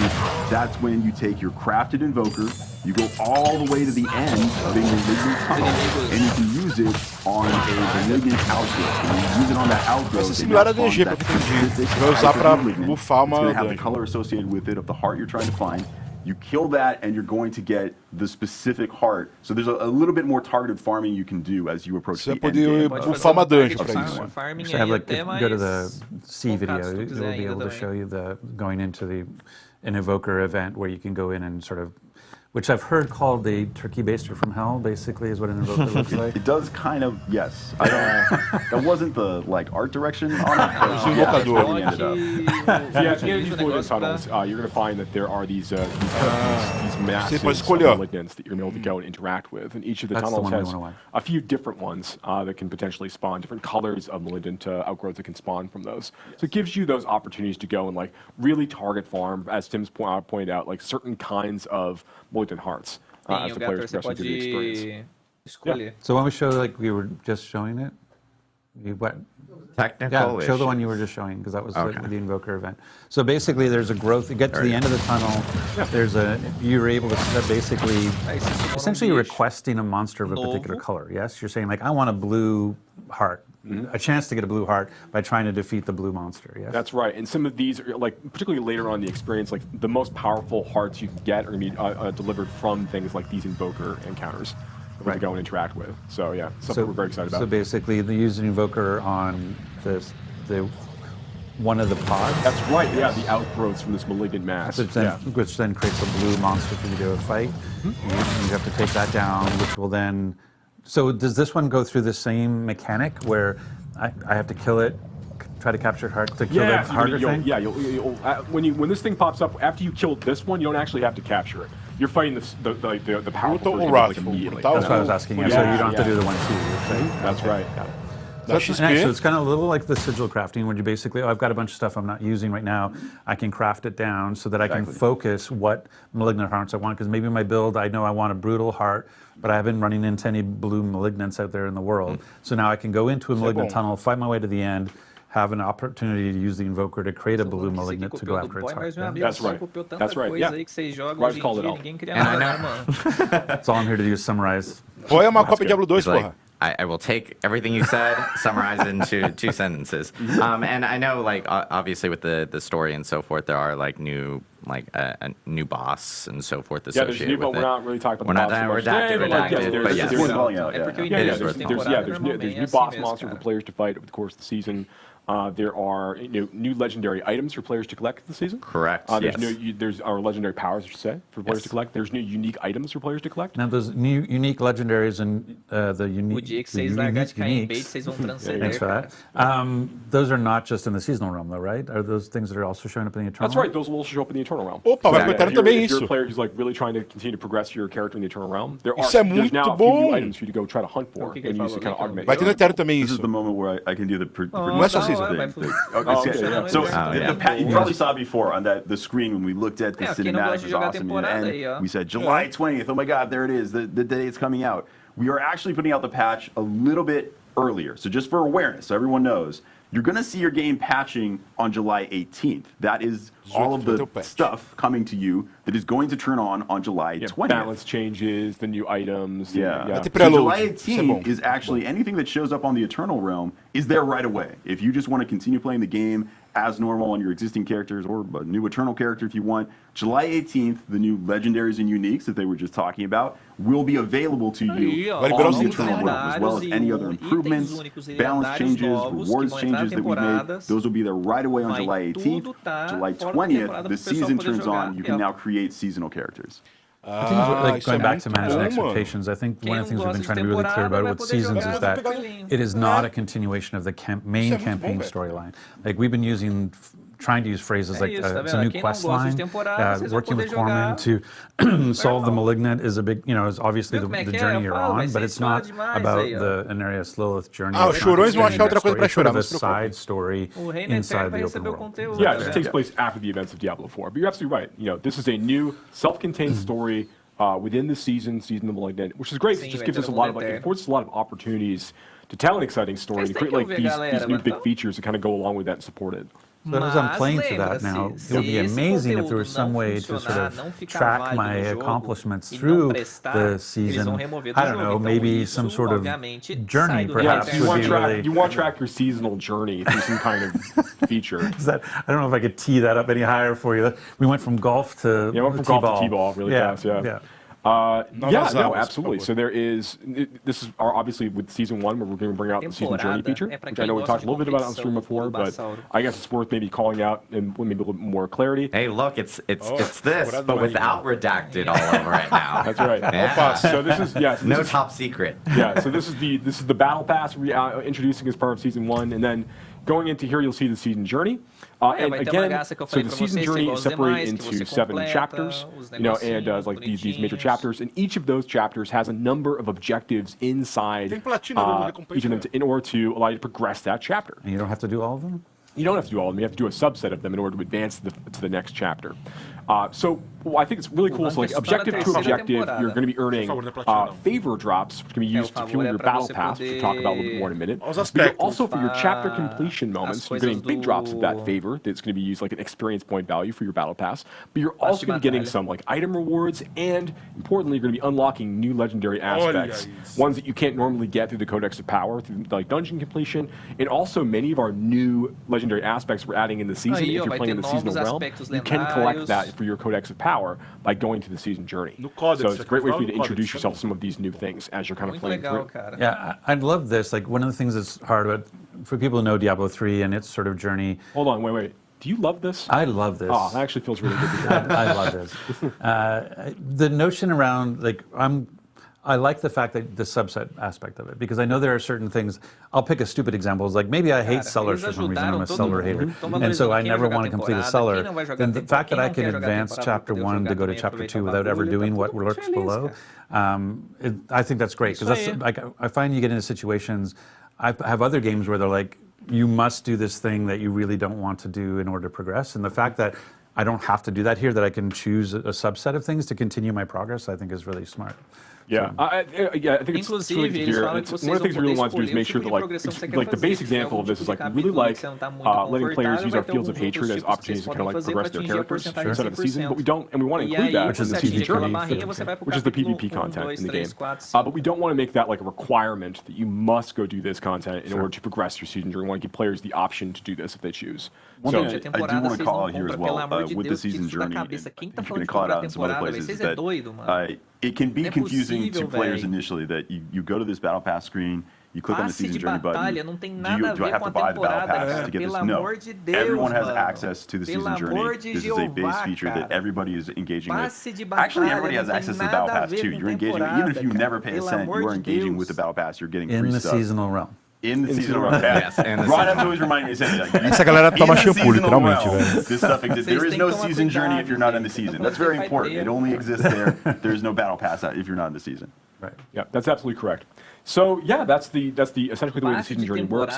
Those final objectives, those final chapters are really tough to complete. You can get some like special like cosmetics, special like title and things that you can towards the end of that path. So we're excited to see players like engage with it and for us to continue to support it in future seasons. So we saw that the season journey grants you a lot of favor to go towards your battle pass, but you also earn favor just out in the world killing stuff. That's right. Anything that's like killing monsters, completing like whispers and dungeons and things like all of these things will be earning you favor as you kind of play through the season. Right. So anything that's getting you experience points is your chance to get you that favor as well. So if you have never played the campaign yet, like you're about to buy the game for the first time with the season, for example, I'll be like, okay, I'm going to roll a seasonal character, I'm going to play the campaign. The fact that while I'm playing the campaign, I'm killing stuff and I'm still earning favor, like this stuff is still sort of progressing in the background, right? That's absolutely correct. I just won't run into any malignant until I finish the campaign. That's absolutely right. But you will, as you play, if you make a new character, to your point, Rod, on the seasonal realm, and you're playing through the campaign, you will be earning favor as you're killing monsters and doing things during the campaign.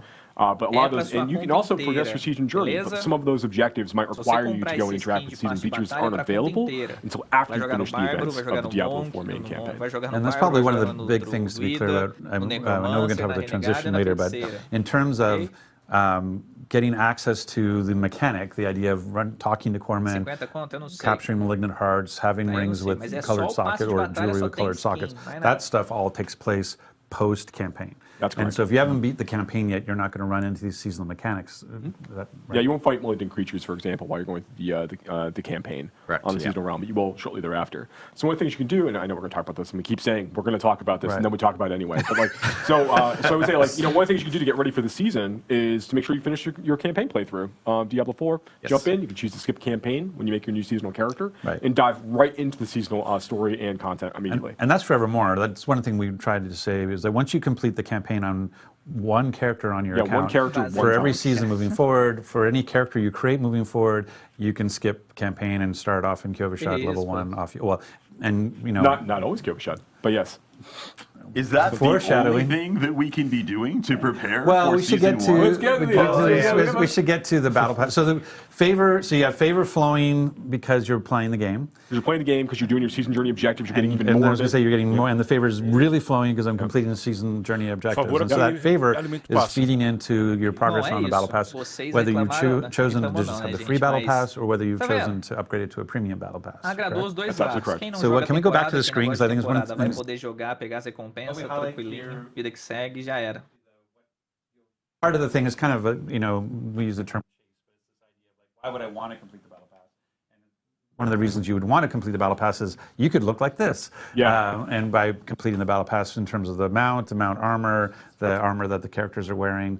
And so, did you want to talk a little bit about kind of the stuff? One of the things that's really cool about a lot of items in the battle pass, there are these really exciting like armors to chase for the characters. There are like fun new emotes to go chase for different classes, and we have even things like the like what we're showing off here, like the Artisan's Tunic. We have some things that are like these. And this is actually one of our free cosmetics actually. The things are like a little bit lower fantasy that we can use to kind of like roleplay different kind of themes out for your characters, just give you more options. And we have like our bigger stuff like this, like this is like the stuff is like some of like the real chase armor cosmetics exist at the end of the battle pass.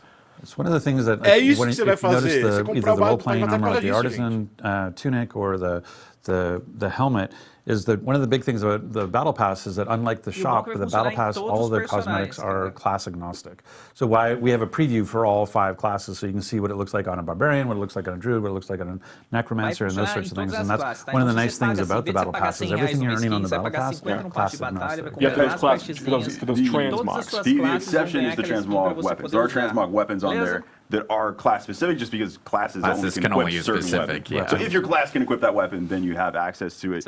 Just to reinforce, I think it was already expressed, but there are lots of free things on the battle pass. If you pay to upgrade it to the premium battle pass, what you're gaining access to are a bunch of additional cosmetic things. So the only thing you're getting access to by paying is that additional cosmetic unlock. So there's really, really cool stuff, some on the early end, and then especially on the tail end of it, that's what you're buying into. But the free version... No, George, é só dois. Keep going, I'm getting ready to transition. Okay. The free version I know where I want to go after you. Still has some very cool unlocks. And anything related to, well, you wanted to talk more about blessings, right? Well, that's what they're saying with the free side. Like, so we were saying there's 27 free tiers in the battle pass, and part of those 27 free tiers are smoldering ashes that you can get based on the level you are in the game, and that you've progressed with favor. And what do those smoldering ashes get you? So these smoldering ashes the player will collect in the battle pass are, as you called out, like they're on the free track of the battle pass. You need to be you have a character of a certain level in order to be able to actually use them. So they're kind of like, you know, they're rate limited that way. We'll take those, you'll be able to use those and apply them to the seasonal blessings system. And here, okay, we can actually finally reveal all of these. So here are the places where as the player is collecting these ashes, they can invest them here to give all of their characters on the seasonal realm kind of like this advantage for the carry through. So whether that is like, you know, bonus to like XP earned for monster kills that you call out here, or things like boosting the duration of all elixirs that you're using over the course of the season. Right, and you can looks like, I'm assuming that, I don't know if it's linear or not, but if I would assume it was linear, I can do it 4 times at 15%, so like 60% duration on elixirs in terms of that particular earner prolonging. That's right, yeah. We want to make this just be an extra fun little thing for players to chase as they're going through the season to kind of, you know, help them like boost their characters up a little bit more quickly as they kind of get deeper and deeper into progression through the season and give them a few different advantages to play with while they're playing through. So if I were to max out with my smoldering ashes, earner prolonging is where I want to invest my smoldering ashes. I can basically take my 30-minute elixir and make it almost a 50-minute elixir. So getting that 5% XP boost. Maybe for me, it's the extra 200 thorns and the 200 armor. Okay, that's really cool. Yeah, and give you boosts to like get more opportunities to earn like the or better ability to get heart drops that can occur for you as you're playing. And these are available to everyone because who's in the seasonal realm because it's part of the free track. Yes. And they are limited based on they're also limited based on level of the player, so that even if someone were to use tier skips, even though they might get to the tier that says free smoldering ashes, it doesn't actually unlock until you get to the level requirement. Yeah, for like for example, like the first ash that you unlock in the battle pass is I think it's tier 8 maybe. Tier 8, and it has a level 40 character requirement as an example. Just to make it really, really clear, like you will be able to use this in time, but immediately like you need to continue to progress your character and like continue to level up, and then you'll be able to use that accordingly. Got it. Yeah. Okay, so I can kind of do my little summary thing. No, so basically, the way what we said, so we have a seasonal theme of the Malignant, which has the mechanic of capturing malignant parts and putting it into jewelry. We use that to complete our season's journey. Our season journey is rewarding us favor. Our favor, we're then putting into the battle pass to get really cool cosmetics and transmogs. But also, based on our level and our tier in the battle pass, we'll get smoldering ashes. We can use those smoldering ashes to apply a season's blessing, which allows us to use those urns and get sort of perks for during just this season that we've unlocked. That's correct. So the free person's experience, you never want to pay a cent. You are still getting a lot of power out of the season journey and the free aspect, the free unlocks on the battle pass. So this is kind of an increase in power for everybody. And then if you want to spend money, just reinforcing that, that's unlocking more cosmetics. And don't remember, like, they're cosmetics. Animais que estão ouvindo. Dinheiro só libera cosméticos. Transmogs. They are not actual items. It's just a transmog you can place on your armor to look cool. They don't actually cause things to light on fire. It's just reinforcing what we had talked about before, like even before launch and so forth, is that the battle pass itself, anything that if you do pay for a battle pass, all the paid items are going to be cosmetics and for you. It's no pay for power. And if you bought the deluxe or the ultimate edition, you already will have an ability to make that a premium battle pass. Tem que pagar para comprar o jogo. So, poxa, that's great for them. So then let's talk a little bit about the transitional side of it in terms of how I go into this or what happens. So there's a couple of different things. There's like one is like there's a need. So there's a question. I guess we should talk about renown. Like one of the big things that we hear the most about is, hey, I spent a lot of time, and I know I did too. I completed all my renown objectives. I've got full everything. And now I hear, I have to re-roll my character in season. Do I have to go find all the altars of Lilith? Do I have to go all clear the fog of war again? Yeah, so I know we've talked about this in stream before, but it definitely bears repeating. So like when season 1 goes live, players are going to be able to basically carry over like all of the fog of war that they've cleared. So everything, all the world they've explored on their characters in each of the zones, like the Fractured Peaks and Scotsland and such. All of that's going to carry over, as well as all of the renown you have earned from all of that, all of the exploration. So can we bring up the screen? So basically what we see, areas discovered. Let's say I've actually, we'll say this is this person. So right now, they've got 30 areas discovered, which is worth 150 renown. So what's going to happen is in the season, I'm going to have 30 areas clear inside of Kyrgyzstan, and I will have 150 renown already in the bank. And it will have unlocked whatever 150 renown will have unlocked. Absolutely right. Yep, absolutely right. So you're going to have that, and you're also going to have already collected all of your altars of Lilith that you've got from your So the same thing here. So I will have 12 will be appearing on my map immediately, and I will have 120 renown in the bank with my other 100. So I'll have 270 renown already earned, waiting for me to claim when I fire up the season. That's absolutely correct. So these are advantages you get to start with. Like, if you look at like all of the renown you can collect from discovering all of the areas and from getting all of your altars of Lilith, it's going to get you Eles desenharam, cara. Basically through the first 2 tiers, a little bit away through the 3rd tier for each of the zones for renown. So you get to start with, like, if you start at level 1 on day 1 of the new season with a brand new character, you'll start, and you've done all of this work with your previous characters and previous playthroughs. You'll have 5 skill points to play with, and then 5 extra potion charges. So you'll be at sitting at 9 potion charges. At level 1, you'll have 5 skill points and 9 potions ready to go. Absolutely. You just claim those things down, you're good to go for the season. And your map. And your map. And your map. So that goes back to what Tim was teeing up earlier. When we think about, hey, I'm excited about the season, I want to prepare for it. I've got, what is it? This is the 6th today? Today's the 6th, yes. So I have 14 days. 14 I have days. 2 weeks. What should I be doing in these next 2 weeks? And so one was, I better get the campaign done because I really want to complete the campaign. But now, like, if you had places to go to, like, dig deep on clearing the fog and dig deep on finding the altars, because those are going to carry into the season. Yeah, all that stuff will carry over with you. Okay, so then, Tim, how do I think about... I've got 5, 6 alts, you know, my characters right now in the Eternal Realm. We're talking about carrying over progress based on your... How do I ensure that the progress, like the most progress character, it actually impacts my seasonal character? Like, yeah, Tim, tell us. It's a great question. For various technical implementation reasons, we do actually need you to log in on existing characters to kind of self-migrate some of your data with this. So this is something that we implemented based on player feedback that we got. So we put it in as quickly as we could. It is in for Season 1, but what we need you to do, once Season 1 comes out, actually once the patch comes out, you don't even have to wait until July 20th. You can do this on July 18th, which is when the patch goes live. You should log in with characters that have the most progress. If you have a single character you played, or if you have one character that, hey, on this one character I unlocked all the altars and cleared all the fog of war, awesome. You just have to log in with that person. When you log in with that character, all of that progress is going to be propagated across your entire account. It'll be saved as, hey, this is just unlocked for your whole account now. At that point, any character you log on, either one of your existing alts or any new character you make in seasons, will now have all of that progress. So you have to do it once, but after you've done that, it is now saved to your account.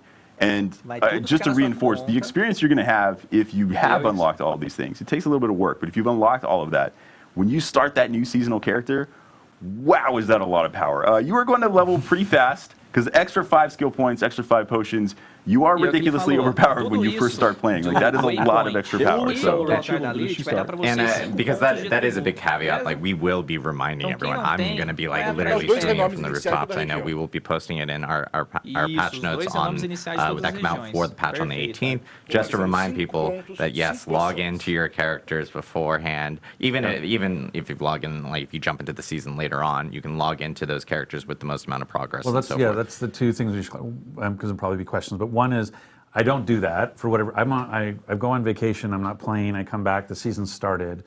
I can still log in my Eternal Realm character and have all that progress brought to the season, yes? Yes. Even after the season started. So it's not like, oh, you only have 18 to 20 to get it those 2 days. It's there forever. Functionally, from this point forward, anytime you ever log in on a character, it will just check, like, hey, does this character have any progress that's not already credited on your account? Cool, I'm now crediting it to your account. Right. And so and that's for the seasonal. So if I think about the Eternal Realm, like, for example, my Necromancer has everything. I've got the full bar on Renown on all 5, not humble bragging. That's a point of fact. Humble bragging. Not humble bragging. Absolutely. So for the next 5 minutes, we're going to talk about this. So let's talk about how good my Necromancer is. No, what I'm saying is I have a Sorc that has not had the same level of progress in the world. So after the 18th, when I log in my Necro, and all that progress gets put to my account. When I go to log in my Sorc next, even on the Eternal Realm, my Sorc will now have all the progress that my Necro Correct. has. Absolutely. That's exactly right. Yeah. And let's say, like, you know, just dive really deep into this. So let's say that you've got, we've got 2 different characters. We should do some sort of dev stream where we can talk and go deep. That's true, actually, yeah. So let's say you've got, like, 2 characters you play. Like, one has done everything in the Fractured Peaks, has uncovered everything in the Fractured Peaks, and has uncovered, like, all of the altars level both. You get another character who's gotten everything in Scott's Glen, who's unlocked, like, all the fog of war, has found all the altars level. If I log in on my Fractured Peaks character, and just by doing that, all of that credit will now be transferred to my Scott's Glen character. When I log into my Scott's Glen character, all of that credit will be applied to my Fractured Peaks characters. At that point, all of the credit of the progress I made on either of those characters has been propagated to the entirety of my account. Right. So it becomes an and. It's not just like it's and. It's not like the one account that has the most stuff, and then I want to log into that one. No, you want to log into every account that might have, like, tons of progress if they've made in different directions. Right. And I think to just again, hey, let's talk about managing expectations. Some of you might be saying, like, wow, that sounds a little clunky. And I think the point that Tim was trying to make was, hey, prior to Season 1, we had actually talked about that you wouldn't have any Renown progress carryover. You would have to go find the Altars of Lilith. You would have to go clear the Fog of War. Like, the original plan when launching the game, or prior to launching the game, the original plan was that there was no transition of state from the Eternal Realm to Season Realm as part of this. And so hearing the player feedback as we talked about seasons, and hearing the response that we got about, what, I have to find over altars again? What, I have to find the map again? And wanting to make sure that we were listening to the players. We put in a system that allowed us to do that, but is not the most smoothest, most sophisticated, because we were doing it under very tight time constraints as quickly as possible. Hey, did you want it done? Did you want it done? The answer is yes. I'm just saying, like, that wasn't the design from the start was not to do this, log in a character on the 18th and make it pass. That's what we had to do to make it happen for Season 1. And this was based off of, obviously player feedback that we had gotten since launch. So this is us implementing it quickly to address the feedback that you guys have been giving. And then on top of that, a huge shout out to our engineers for getting this all implemented before we actually jump into the season. Much like the Nightmare Dungeon teleport, exactly. Like, miracles can happen and very quickly. So a lot of these actually end up with us going to an engineer and asking how long it would take to do it, and the first answer is to do it right. First answer is they cry. And then there's okay, well, what about to make it work right now? And always, if you told me you wanted to do this X months ago, I could have done it way easier because we implemented it completely differently. So yeah, we make it work, but sometimes the fact that you have to log in to get the progress propagated, we would have made it a smoother version if we knew months ago. All right, look, all right, like zoom in on me. Zoom in on me. Come closer. Let's do that. Okay, it's not going to happen. There it is. Okay, yeah, all right. It's a live game. We know we need to it's a live game. We know we are looking at trying to make improvements based on the feedback that we're getting from players. We're playing the game ourselves, and we're kind of seeing how everything is really feeling as it's all coming together with a giant audience of players playing and enjoying the game. We want to make sure that we are making the right changes as quickly as we can for the community. Some of those things are a lot harder than others. But like all the feedback, like Adam, you called out some things really early on at the program, like we're hearing feedback about this and this, like inventory space. We talked about gems last time and things we want to do there.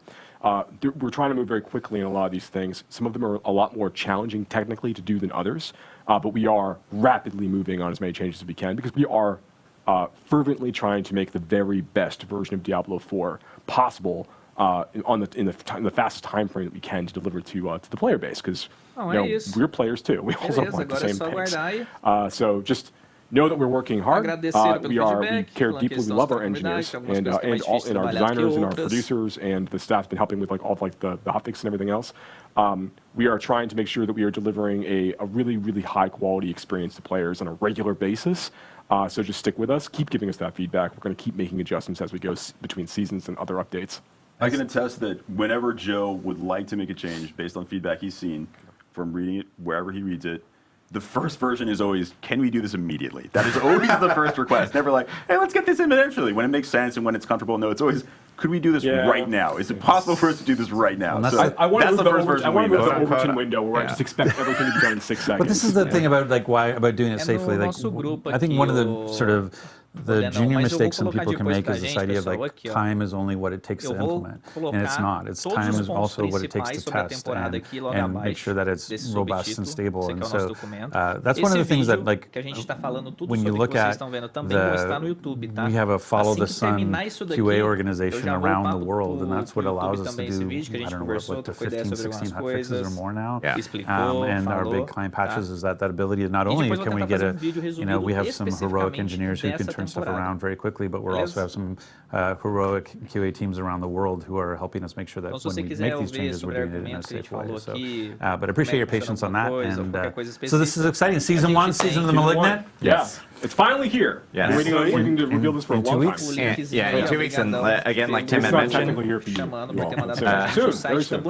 as Tim had mentioned, we will have a patch on the 18th for Diablo 4 that will contain all the changes that will be coming in with Season 1. If Tiffany Watt were here, who was on our Campfire chat before, she categorized our 103 patch as chonky.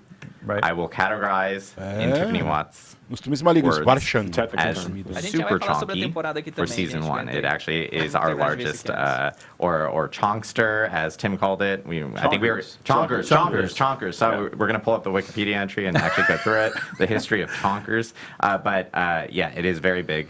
So we will have notes up for that. And again, players can prepare for Season 1 by completing the campaign for sure. The campaign, and making sure, clear Fog of War, discover the map. map, and of course, get all your altars. So lots to come for Diablo 4. And then again, we also have just more improvements that will be in that patch. What class our balance changes to bug fixes to you name it. I can go on. There's even some reward changes coming for some Nightmare and Helltide related activities as well, some endgame activities, because I've been hearing some feedback regarding like, hey, it would be great if we can get like maybe better rewards with some of these activities, and so I know some of those changes are coming in that actual update as well. But I know we want to do Q&A. We do. And this is a live stream, by the way. Yeah. So I know we get sometimes people are like, I don't know if this is live. No, this is totally live. So we're actually going to be bringing in, we're actually going to kick off Rod because we're done with him. No, I'm just kidding. Rod is actually just going to go and annoy you from the side. I know. It's the worst. Rod's going to jump over here. We're actually going to bring back in Chris and Ryan from the Immortal team. Who will be jumping in here. I think you're supposed to open that chair. I didn't do my job. I didn't do my job. Rod had one job and failed to do it. I failed to open the chair. So we're going to bring these guys in. I know we have questions queued up from different people in Twitch chat. So if you guys have questions, of course, feel free to drop in questions and everything. Not quite in. Eu gostei, cara. Oh, I need to scooch too because I think I'm like, é tão ao vivo que os caras vão ter que puxar a câmera mais ali. Live. And we're scooching, live scooching, ladies and So here's the problem. We also, the production team hates me. I want to give a shout out to our production group behind here because I literally go like, oh, we're only going to have like 2 people. And then we continue to add people. And then Rod wanted to be in it yesterday. So now suddenly we're up to like 20 people and this room can't hold this many people. So I apologize. They are angels and they deal with me. But we do have some questions. And I will be kind of going back and forth in between both of them. But we do. Oh, perfect. We do have some questions up here. Someone's also calling me, which is awful at this time. Quick question. Any updates around, this is for D4 specifically, any updates around respecting characters? Yeah, so right now I think that there's a few different concerns we're hearing from the community. There's the general cost of respecting characters, and then there is at various stages of the game. And then there is the actual experience of respecting a character, particularly when you're deeper into the Paragon system. Like that takes a lot of effort. We have longer-term plans on the user experience side, like on the menu side. Things we want to do to improve the flow of allowing players to respect their characters. These are things we're actively investigating. We have designs for things we're looking to add into seasons in the future, but we don't have a date that we're committing to today for that. And in terms of the actual price of that, we're evaluating things on like the gold economy, and we're taking a look at like what players are doing on a regular basis. We're not making any fundamental structural changes to today at this time, but we are, because we're satisfied with where things feel like in the 150. One thing we will be adding though is as part of seasons, there is now a new reward that you can collect as you're going through the season journey at the end of each season, called the Scroll of Amnesia. Which, once you collect a Scroll of Amnesia, you can use that one time to basically reset the entirety of a character all in one go for no gold cost at all. So these will be like pretty fun things to bring back with you to turn around if you want to use for future playthroughs or for that character or another character. So we want to make sure that we're like slowly adding a few of these as the players progress through the experience. And that Scroll of Amnesia is everything. All your skills, all your character, everything goes to 0. Awesome. For Immortal, we have a question from, I'm reading everyone's names, 8 Miles West. How much will the Blood Knight cost? I know we covered this early on, but if you guys want to reiterate. The Blood Knight will cost nothing. The Blood Knight is free. It's free. So if you're a new Immortal player, or you're a existing Immortal player, you can literally jump in, start playing the Blood Knight on day 1, which is on July 13th. So, and of course, you can play through the campaign, and we had mentioned that it has essentially custom VO and everything associated with it. That's right. For D4. I should be more prepared with these.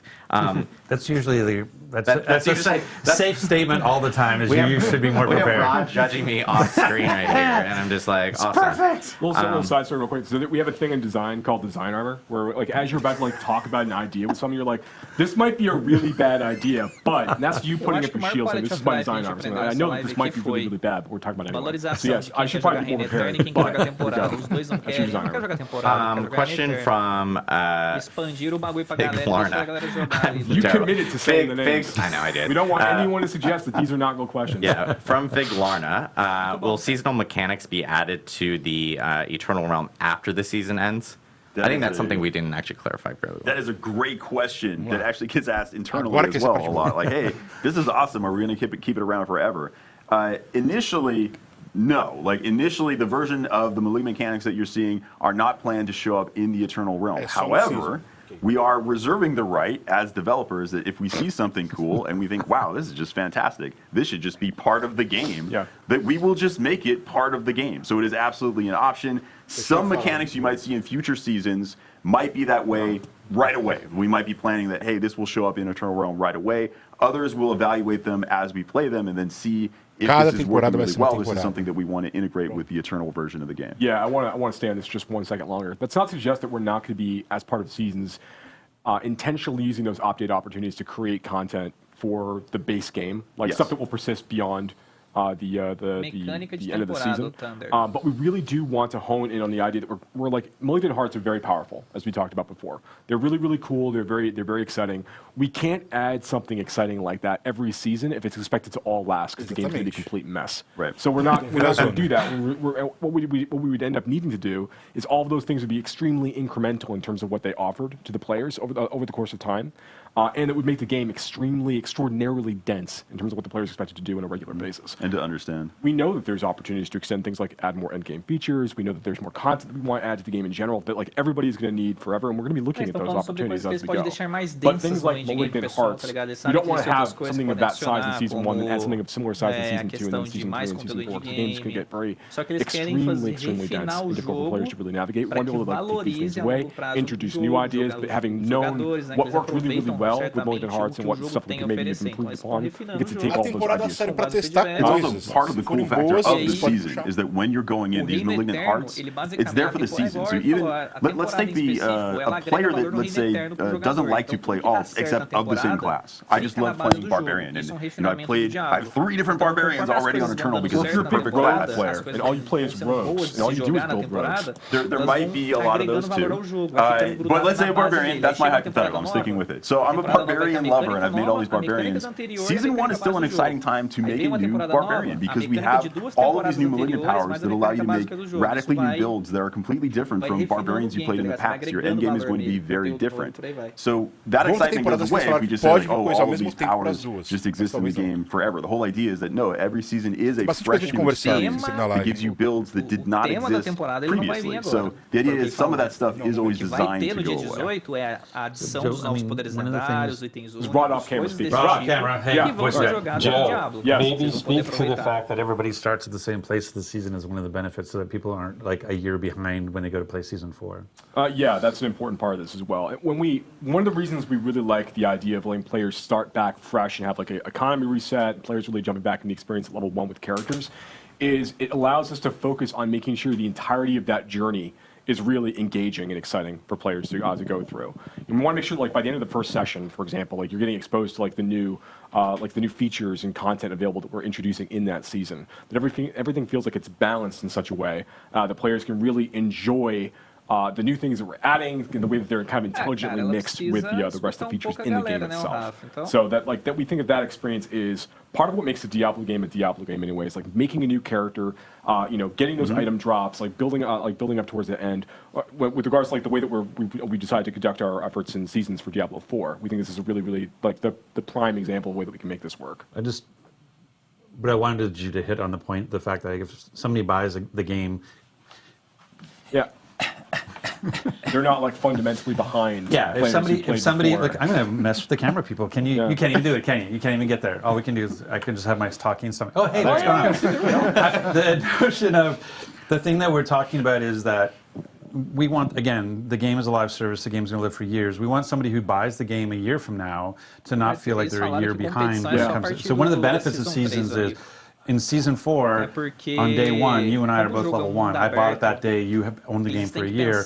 We're in the same place, we can play together and have fun together. And so as opposed to everybody from this moment on is now falling behind, Seasons allows us to have that fresh start for everybody, right? Yeah, that's actually, I could have put it better myself. That serves as a really, really good opportunity for us to make sure the players have a starting point together when you want to come in a little bit later in the game experience. If you're taking a season or two off because something else came out, we want to make sure that it feels like, whenever the most important thing for us in Seasons, so kind of going off script in a different way now, is that like, when you're playing Seasons and you're playing Diablo 4, you're having a great time. And when you've reached all the goals and done the things that you think are really, really important, and you want to go take a break to go play something else for a little while, that's fine. Yeah, that's fine. We do the same thing. You don't fall behind. But when a season rolls and there's new things for you to come check out, that's a great time to come back. Particularly if you had a good time playing before. That's exactly when you should come back and check out Diablo 4 fresh. Okay, I'm out. Sorry. Yeah, I'll be honest. When the next WoW expansion comes out, there's a non-zero chance that I'm going to play WoW for a while. But it's great to know there's a point that I can come back to Diablo 4 and everybody's on an even footing. Question here from Jeffrey Allen, and didn't specify this D4 DI, so I'm actually going to ask both because I think this is relevant to both. Also, I actually don't know. But yeah. 2 mics, guys. I'm very. I'm you have me in stereo. Can you say which cosmetics will be transferring between characters? So for instance, like for Diablo Immortal, we'll ask this specifically for Diablo Immortal, and then we'll talk about Diablo 4. But in regards to transferring cosmetics, like if you ended up buying a cosmetic in Diablo Immortal, does that actually also appear on the Blood Knight? So cosmetics purchased prior to the Blood Knight's release will not be retroactive. However, the sorry, what was aquele boss ali, cara. Eles podiam Mother's Lament? Hatred's Heritage will be available for the Blood Knight. Oh, nice. Okay, cool. So going forward, there will be now new cosmetics available for the Blood Knight, just as they are for all the other classes in Immortal. And then I guess for D4, will cosmetics be transferring to Seasons, and will they need to be reobtained? I know this was like a question that we get a lot from people in regards to transmogs, and if you salvage specific stuff, how does that work between characters from Eternal and Seasonal realms? Yeah, we've got this all transferring over with you when you go into the new season. And obviously, every cosmetic set that you're via the store and via the Battle Pass, that stuff also is going to be carrying over with you. Yes, so if you ever unlock anything, your whole account has access to it forever, is the current functionality. Nice. I shouldn't say it that way. It sounds like we're going to change it. Yeah, that needs to be forever. Let's see. Nightmare, this is from Kincho Kimo. This is Nightmare Teleport was great, but why can't we just teleport right into dungeons rather than just to the entrance? So this one I think is interesting because Nightmare, we obviously incorporated the teleport here in 103. It was another thing that we had talked about where it was community feedback that we had gotten, and the team jumped on it really quickly to implement it in a specific way. We have been seeing a lot of feedback in regards to players having to teleport outside of dungeons and kind of go through like a couple load screens. It was a quick, implementation from the team and everything. So I know it's something that we've been hearing from our side, and it's something that we're going to be looking at more here in the future for optimizing and making sure that we can implement maybe in a better way from some of the features that we've been just kind of adding in really quickly. On Immortal, we have. Was there some sort of Castlevania inspiration with the Blood Knight? Looking very, very similar to some popular characters from that franchise. Very pretty vampire-ish people, but not vampires. I think we discovered Adam's kink, by the way. We can turn off Rod's mic now, so that's all we need to do. But yeah, was there any inspiration kind of thrown with the Blood Knight? I think, when you're working with a tropic idea in fantasy like vampires, you take inspiration from all over. The spear thing puts us in mind of Vlad the Impaler. The aesthetic, you've already talked about some potential references, but I think for us is as much like what we take out as what we leave in. We don't want the Blood Knight to feel like a grab bag of all vampiric myths. They are very specifically grotesque, blood, shadow, knightly weapons oriented. And so there were things like turning into mist, like turning into wolves, etc., that we immediately said, hey, these need to be off the table. And so in that regard, I think there's a lot of familiar that we're channeling, but there's also like a very dialed in identity for the class. Awesome. Everybody knows that there's necromancers that turn into mist. Let's see. In regards to Diablo 4, we have. Will you guys be nerfing or buffing in the middle of seasons, or will you be making changes after the season starts? Yeah, that's a really good question. So, this is from Godic, by the way. So there you go. Okay, I just wanted to. A real person. So yes, this is a good question. So we made a number of adjustments during the preseason period to make sure that we're bringing some builds back into where we expect them to be functionally and performance-wise. When we go into the seasonal release, we do want to create structured moments in time that we're going to be talking about, I think, more in future streams, when we expect like buffs and nerfs to happen. So we have like a regular set of like patches that are going to be occurring after the season is released, where we have like a better schedule, like in cadence when we're talking about these things. We really want to try to reserve like big nerfs and big buffs for only like extreme outlier cases, and things were like really damaging the end game experience for a number of players. So we want to try to keep that more constrained, and we also want to have just fewer general like off cycle balance updates and things. So we're kind of keeping things more into this weekly cadence like we talked about. So yeah, things will be pretty stable throughout the course of the season, unless if one of the malignant powers, I know I've joked about them being broken, but if the zone lights on fire when you use a malignant power, we're going to patch that. But otherwise, we're going to try and keep things stable. I know we're running close on time because we were planning on this stream to be 90 minutes and we were 1 minute away. So I'm gonna lightning off a few questions. A big question within chat is obviously about stash space, which is something that we kind of just talked about a little bit earlier. I'll say real quickly though, like we definitely hear everybody about this. We are talking a lot about what we need to do with this. We've got good plans on things we can do to improve the situation. I know it's frustrating to hear me say like, what you were able to do this, like you could be able to do like nightmare dungeons this quickly, but like the reality is like we are moving really quickly on this, and we're going to be trying to provide more space in the future, figuring out how we're going to get that accomplished. Yeah, and also one thing to note is I know we talked about during campfire chats about how gems and so forth were going to be part of the materials in the future. So I know when that hits, like that will obviously free up a lot of stash space. There's lots of different ways to kind of like slice away at this problem. That's like an example of what we're trying to do to start trying to mitigate this a bit. And then Jim, the Q guy, asked how much time between seasons. He still wants to level up his main. So in between seasons, obviously, we had talked about seasons lasting 3 months. It's a minimum of 12 weeks. Sometimes it might be a little longer, but you always have at least 12 weeks to complete your season. Correct. Yeah. So you guys will hear the calendar dates, right? But so you guys will hear like no matter what within or like once we hit that 3 month period, you'll start to hear news about the next season actually hitting and everything like that. And then this one, I guess for Rod, are there any plans on new classes coming to Diablo 4?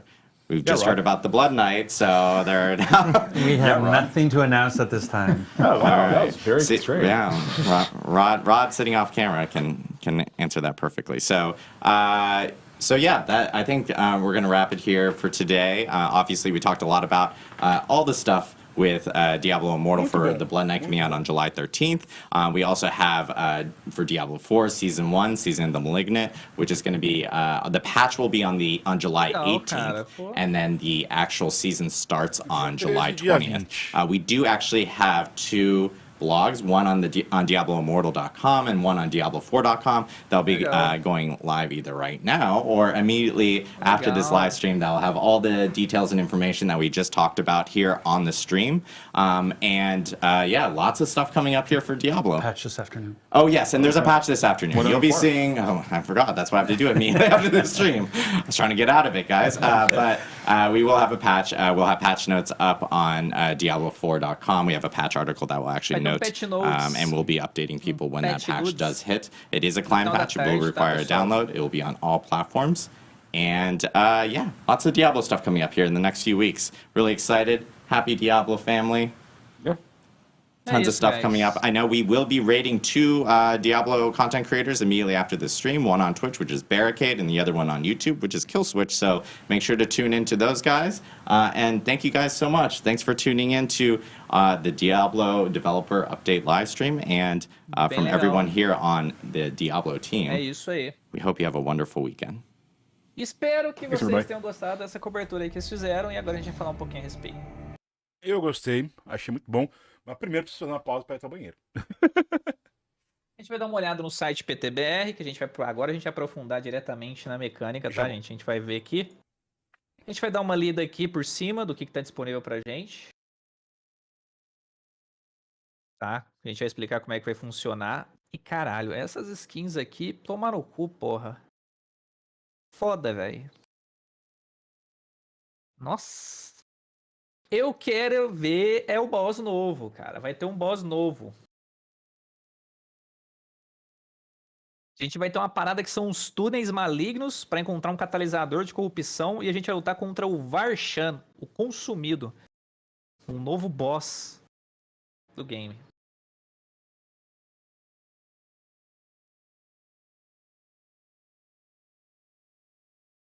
Não vai ter música de fundo, não, ô Nico. A gente não vai deixar a música de fundo aqui, não. Bom, de antemão, gente, é o seguinte. Essa parte do documento aqui...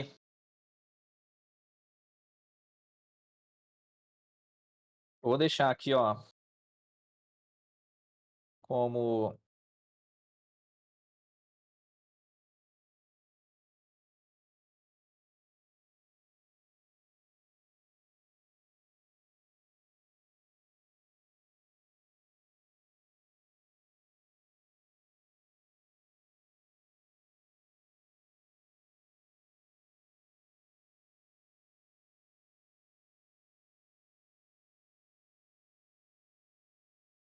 Vou deixar isso aqui, depois eu vou documentar bonitinho. Ah, não, mas isso daqui é porque eu não mutei aqui, pô. Aí, ó, pronto. Eu vou deixar aqui, ó. Que depois eu boto pra vocês ali. Tudo certinho. Isso aqui vai ser interessante a gente colocar. A gente vai falar um pouquinho desse bagulho. Não, mas tava alto mesmo. Deixa eu só fazer um bagulho aqui. Então... A gente vai comentar... Isso aqui eles podiam ter mostrado um videozinho, né, velho? Porra, cara, queria tanto ter visto um vídeo desse boss aqui.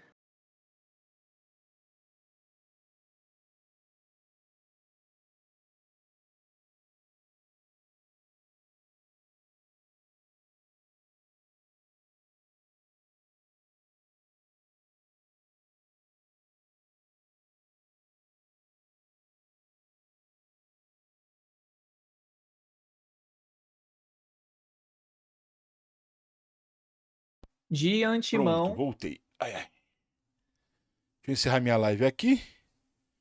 Galera que acompanhou aí, valeu. Gente.